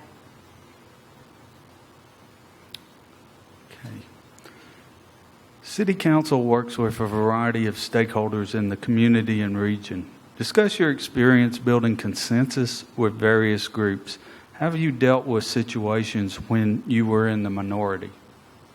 I have been in a number of different situations. Since I'll go back, I worked at People Incorporated for over 10 years. And so we were region-wide and then went statewide.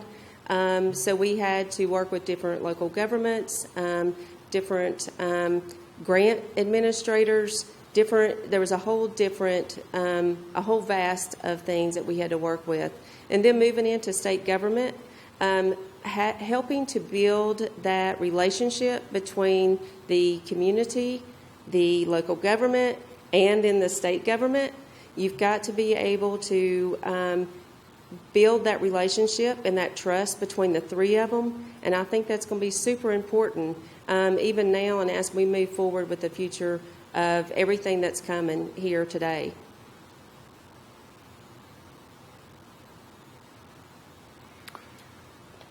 And then finally, is there anything else you would like to add, offer additional explanation, or that did not come up in the previous questions that would help us make our decision? Yes, so I think as you're making your decision, I think I have a pretty unique and diverse background that adds value to the council members and what your all's backgrounds are. And I've got experience in budgeting, working on job creation with communities, team building, and across the board, I feel like I touch in every one of those areas that I could certainly be a valued asset to this council.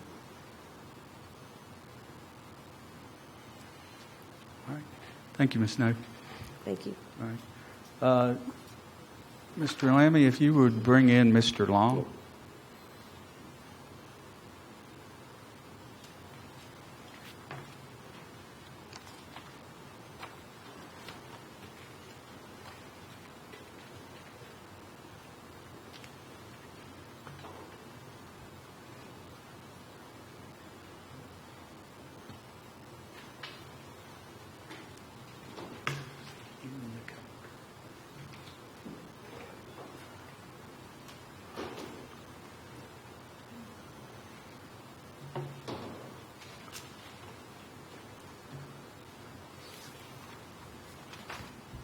Gentlemen, Mr. Long, thank you.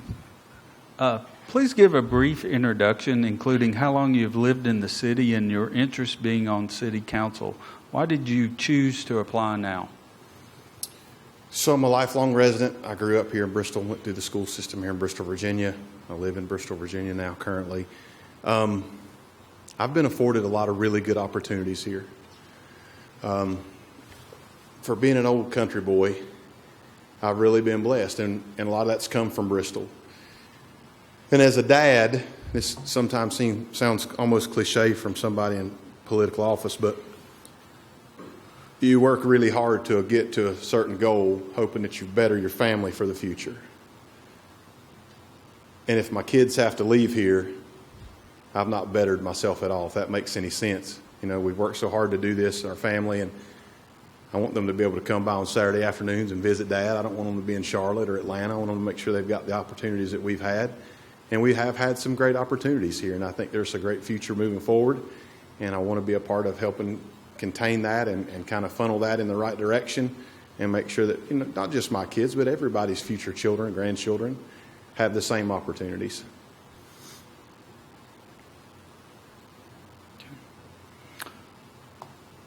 In addition to the regularly scheduled council meetings, council members sit on a number of boards and commissions that meet at various times and locations throughout Southwest Virginia. On average, the time commitment is a minimum of 20 to 30 hours per month, but can fluctuate. Would you have difficulty regularly attending these or other meetings when needed? So obviously I know all you guys, and you guys know all the things I get my hands involved in, but I'm very familiar with how government works. So for a 10-year portion of my life, I lived in Bristol, Tennessee. And at that time, I was one of their county commissioners, which would be similar to what you guys are doing, as well as their county registrar for Sullivan County, which would be what you guys know as Kelly Duffy, circuit court clerk. So I understand all the things that go along with the government role and the committees and the different things and the requirements. And I think all you guys know me well enough to know I don't do anything halfway.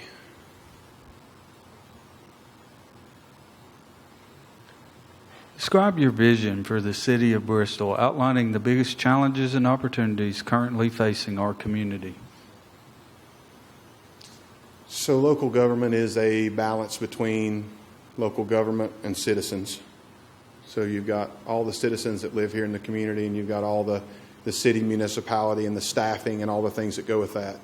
So how do you keep all those things balanced equally? Because you have to do that. I think we're on the brink. I really do. I have really good inside feelings about where we're at. I know we've been over some rough waters, been through some storm, but I really got a feeling that we're on the cusp of some great things.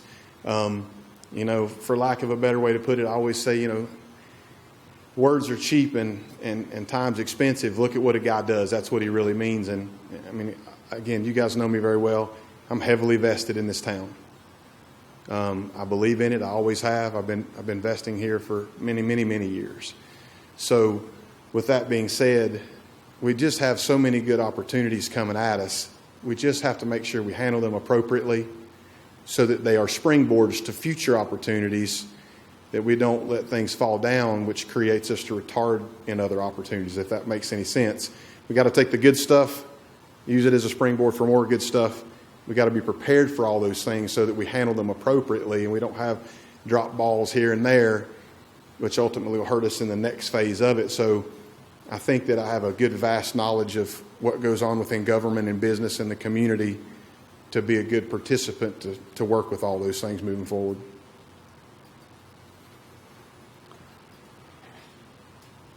The Solid Waste Disposal Fund has been a topic of considerable discussion. Discuss how you would approach the need to make the Solid Waste Fund financially sustainable, continue to provide service to city residents, and maintain the safety and well-being of the community.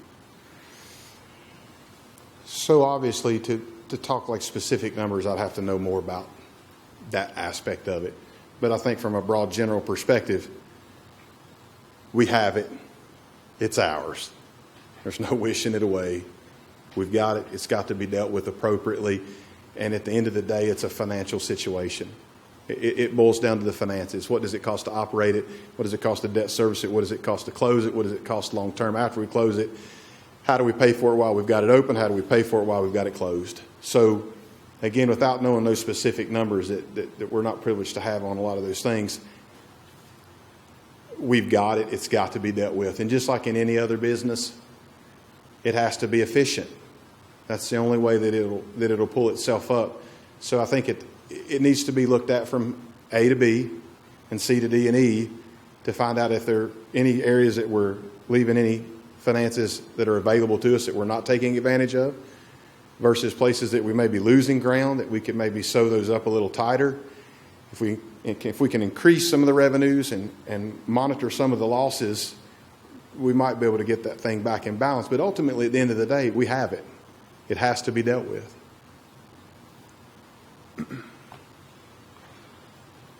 Discuss your view regarding the role of the city in providing educational opportunities. How do you propose that the city meet current and future educational needs in terms of operations, staffing, and facilities? So teachers teach kids. Teachers brighten kids' futures. Buildings are a part of that, but it's ultimately the teachers. They're the ones that sit down with those kids and have those talks. You can have the most beautiful school buildings there are, but if we don't have the right teachers, we're not going to get where we need to be. So just in anything, we've got to make sure the infrastructure is appropriate to make sure we have good staffing. Great staff goes to great places, period. Great teachers go to teach at great schools. So if we can make the schools facility-wise up to par and adequate, have a much better shot at retaining and gaining new educational staff and assistants and et cetera. I think, obviously with the situation with the casino project and the way that the state allocated a lot of those funds, if that does continue and does come to fruition, we're going to have opportunities that we've not had before. We're going to have the state period is going to have financial resources we've not had before. So again, that influx of money, if it's handled appropriately, I think it can go a long way. But ultimately, at the end of the day, it's staffing. You can take 3 great teachers and put them in a one-room school, and they'll cover more ground than 3 bad teachers in the most state-of-the-art school. So we're going to have to pay attention to those teachers and make sure that we're retaining the good ones and drawing new ones in.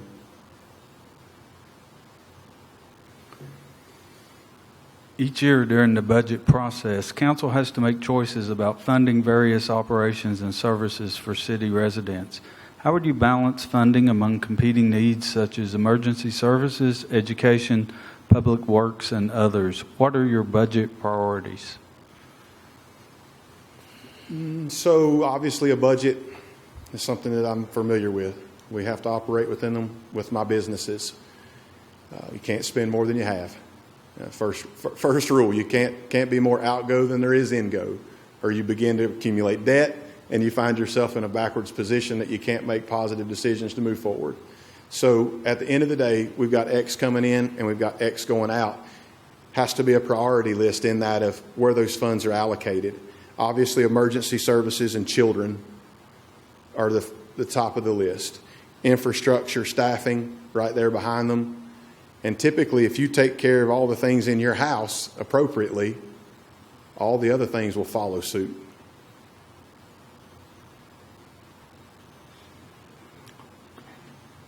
City Council works with a variety of stakeholders in the community and region. Discuss your experience building consensus with various groups. How have you dealt with situations when you were in the minority? So in any type of board situation, there has to be compromise to move forward.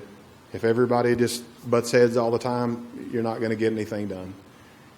there's boardrooms all over the world that have confrontation from time to time, but they got to work together. They got to come to the middle and move forward. So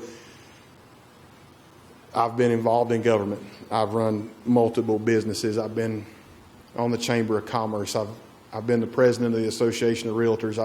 I've had a hand in most of the things in our community. And I understand how they work, and I know most of the folks that are involved in those things. So I have a really good relationship with most everything that you guys are dealing with. And obviously my priority background is real estate, which at the end of the day plays a part in everything. Nothing exists within the municipality without the real estate. Everything has to be somewhere. Every business has to find a place. The government buildings are somewhere. The schools are somewhere. All that plays a part in that. So I have a really familiar background with the real estate community, which always goes back to finance and insurance and all the different things that you guys are ultimately dealing with every day.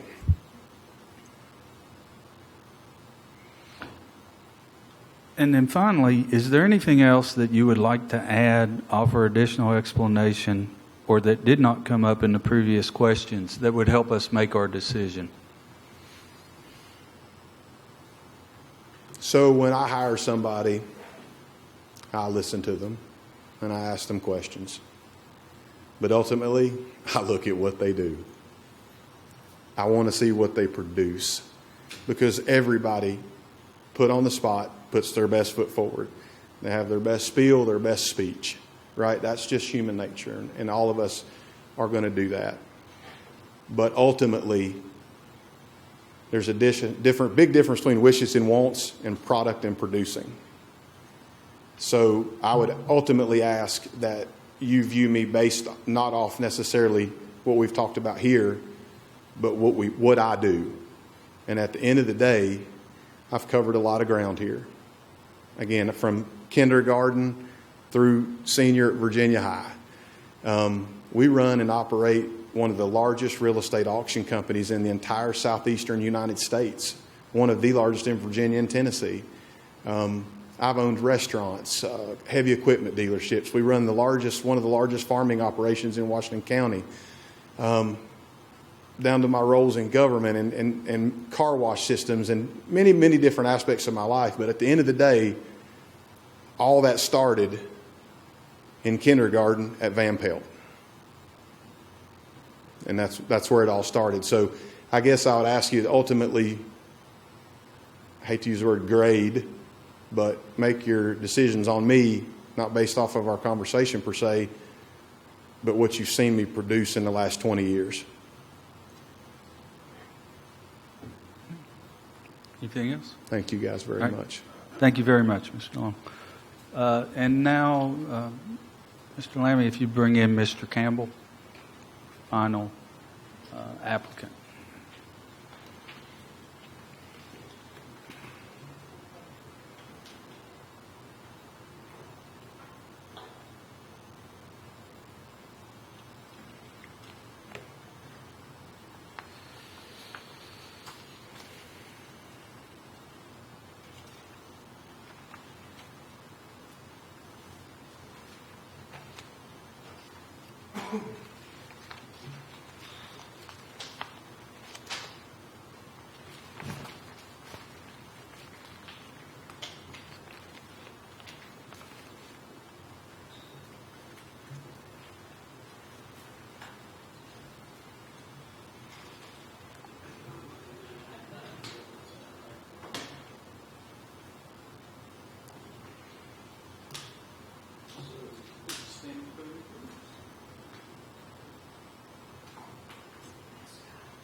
Mr. Campbell, please give a brief introduction, including how long you've lived in the city and your interest in being on city council.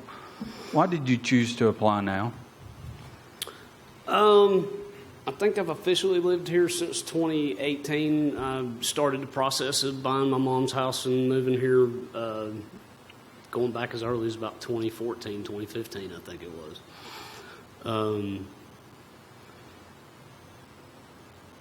So you kind of broke that up into a couple of questions. So why don't you start with so that's me. I've participated in some city council meetings. Most of y'all are familiar with what I've had to say, I think, and I've been engaged in some IDA meetings and stuff early on, but didn't really see a whole lot of progress being made there, so I felt like it was better to just kind of step away from that. And then sometime around July 2018, I guess, I pretty much reached what they call Hobson's choice about whether it was worth my time to participate in this public forum in here.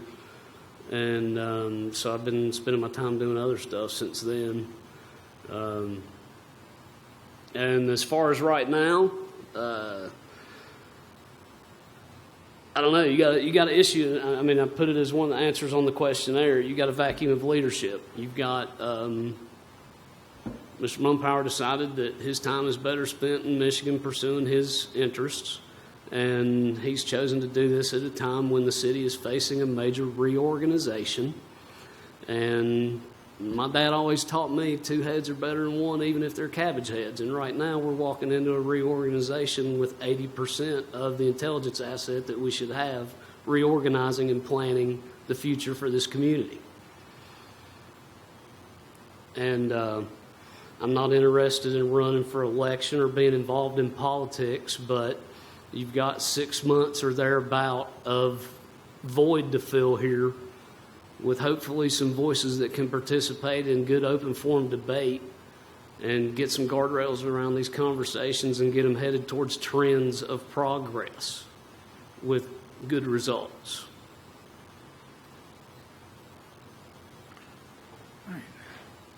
Next question. In addition to the regularly scheduled council meetings, council members sit on a number of boards and commissions that meet at various times and locations throughout Southwest Virginia. On average, the time commitment is a minimum of 20 to 30 hours per month, but can fluctuate. Would you have difficulty regularly attending these or other meetings when needed? No, none whatsoever. I'm always available to fulfill commitment. Usually early, first to get there, last to leave, typically in most experiences I've had.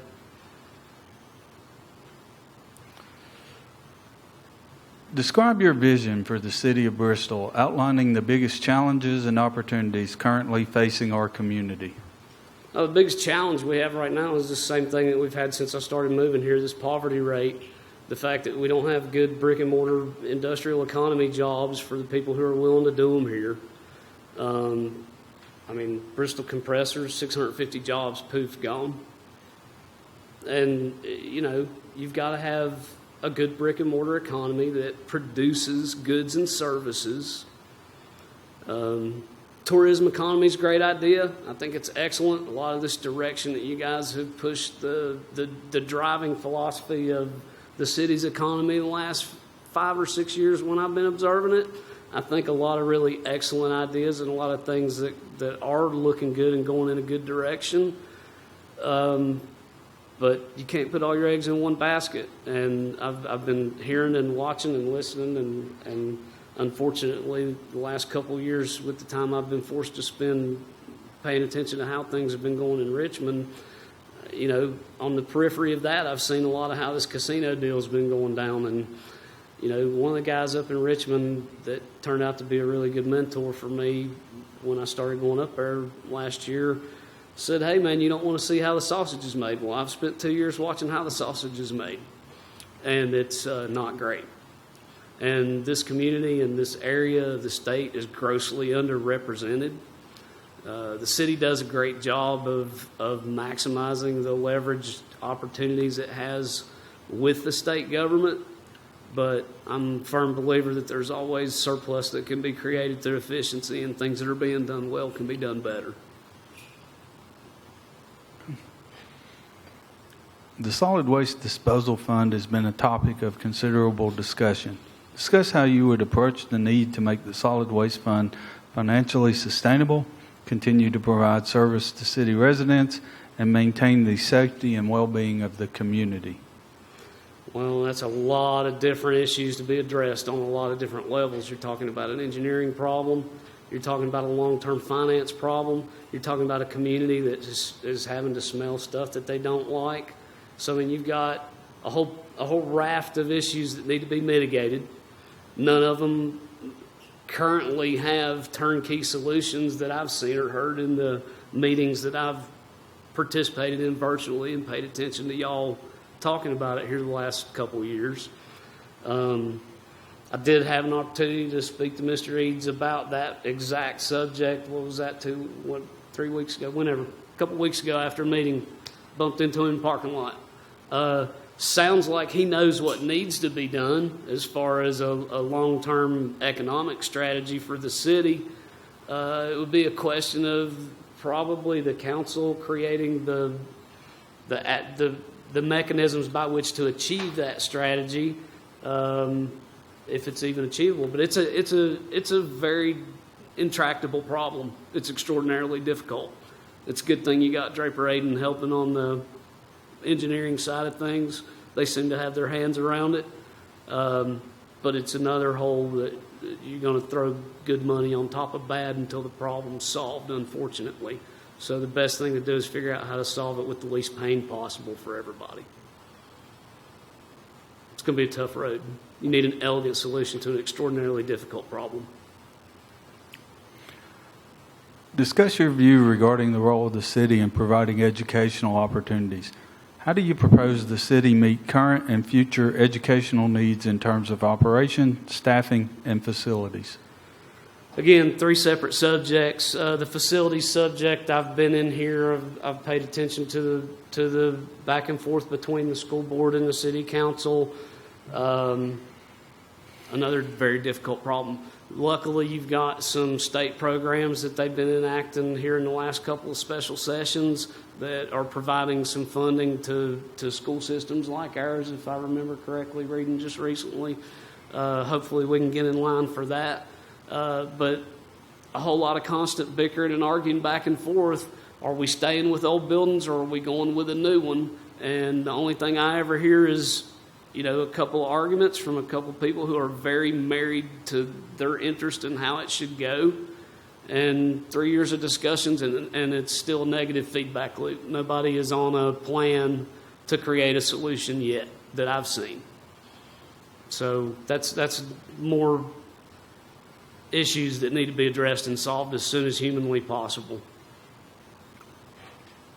I mean, the pay thing is bad too. I mean, Washington County's giving out pay raises. Tennessee schools, all the cities around here, their municipal corporations are giving their teachers raises. I mean, your teachers need to eat too, and they deserve a wage. They deserve a competitive wage. It's up to us to figure it out, do the math, do the books, make it happen. Each year during the budget process, council has to make choices about funding various operations and services for city residents. How would you balance funding among competing needs such as emergency services, education, public works, and others? What are your budget priorities? A budget priority would be that essential and emergency services have to come first, clearly. I mean, your citizens have paid their taxes. They expect that stuff to be provided for them. So there you got to create a top-down pyramid of it. I'm personally a benefactor of the public education system here in this city. I feel like it prepared me to go out in the world and earn a living. So yeah, it's something that's sacred that needs to be taken care of and well-funded and done well. What was the other one? You said How would you balance funding among competing needs such as emergency services, education, public works, and others? What are your budget priorities? I mean, the public works stuff is fairly well driven by logistics and physics and what things cost to consume, correct? So they've all got to be done. The city's responsible for paying for all of it, and we've got obligations to the citizens. So you can't necessarily prioritize any one of those over the other. They all are interactive. If your garbage isn't picked up in front of your house, it's not clean. It's unsanitary. There's nowhere good for a kid to wait on a school bus. I mean, these are all things that every aspect of the functioning of the city needs to be addressed as it could be improved. whether you're talking about budget or execution on a tactical level. Okay. Next question. City Council works with a variety of stakeholders in the community and region. Discuss your experience building consensus with various groups. How have you dealt with situations when you were in the minority? Sometimes you have to come up with creative ways to educate everybody and raise the level of discourse among the entire group. I mean, it's just really about all you can do.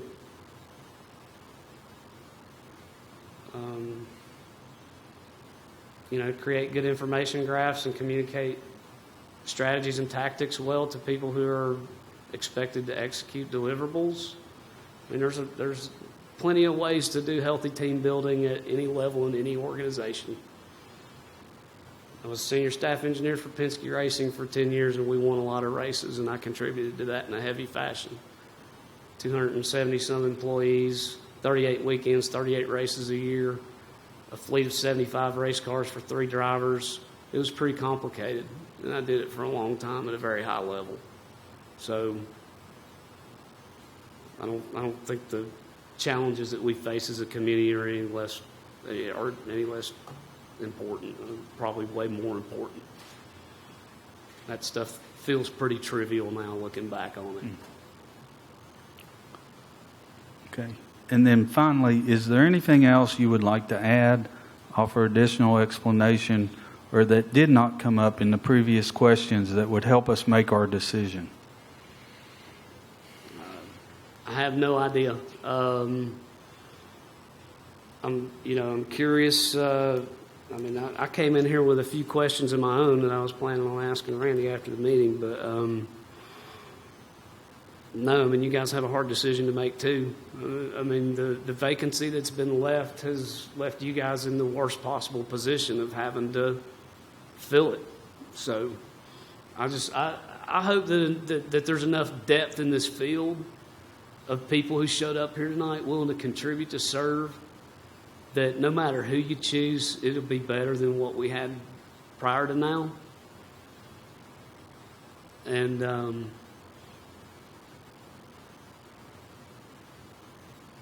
everybody needs to really buckle down and do their best real quick. I have a serious sense of urgency about seeing positive change in this community on a whole lot of fronts real quick. Because I don't know if you've clicked on the news lately, but it's pretty ugly out there. All right. Thank you very much, Mr. Hey, thanks, Chairman. guys. Appreciate y'all. All right. Again, I would like to thank all of the applicants for their willingness to serve our community, serve on council, for their willingness to go through this process and answer these questions here, not just in front of us, but in public. I appreciate that. Also, I forget who, but I know it was commented on about some really great discussions that while people were waiting they had, and that sense of camaraderie. And I remember, I know the previous times that we've done this, that the applicants would talk about that, about how, sitting out there while they're waiting, they have some really great conversations. And so that's really good to know that we've got a lot of people that are interested and care about our community and want to serve it in some way. Again, I would remind people that while we had 8 applicants for this position, we're only able to choose one to fill the vacancy on council, but we do have other opportunities for people to serve. So I would encourage people, you've already demonstrated your willingness to serve. You've talked about the knowledge, the skills, the abilities that you can give to the community that you truly care about. So again, I would encourage you to find a way to do that. Does anybody else have any comment before we move to the next item? Okay. So then with that, we'll move to item number 3. Pursuant to Section 2.2-3711A1, Code of Virginia 1950 as amended, discussion, consideration, or interviews of prospective candidates for employment, assignment, appointment, promotion, performance, demotion, salaries, disciplining, or resignation of specific public officers, appointees, or employees of any public body personnel. Do I have a motion to enter into executive session? I move that we enter into closed session for the reasons stated. Second. Have a motion and a second. Clerk, please call the roll. Farnum, Yes. Osborne, Yes. Wingard, No. Hartley. Yes. By roll call vote, council members will certify that only business matters lawfully exempted from open meeting requirements as specified in the motion to convene the executive session were discussed. And I guess we probably ought to let the minutes reflect that Councilman Wingard did not enter into the executive session as well. So, clerk, call the roll. Farnum, Yes. Osborne, Yes. Hartley. Yes. Okay. Move to the consent agenda. What is the pleasure of council? Move for approval of the consent agenda as presented. Second. All right. Clerk, call the roll. Farnum, Yes. Osborne, Yes. Wingard, Yes. Hartley. Yes. All right. No further business. We stand adjourned.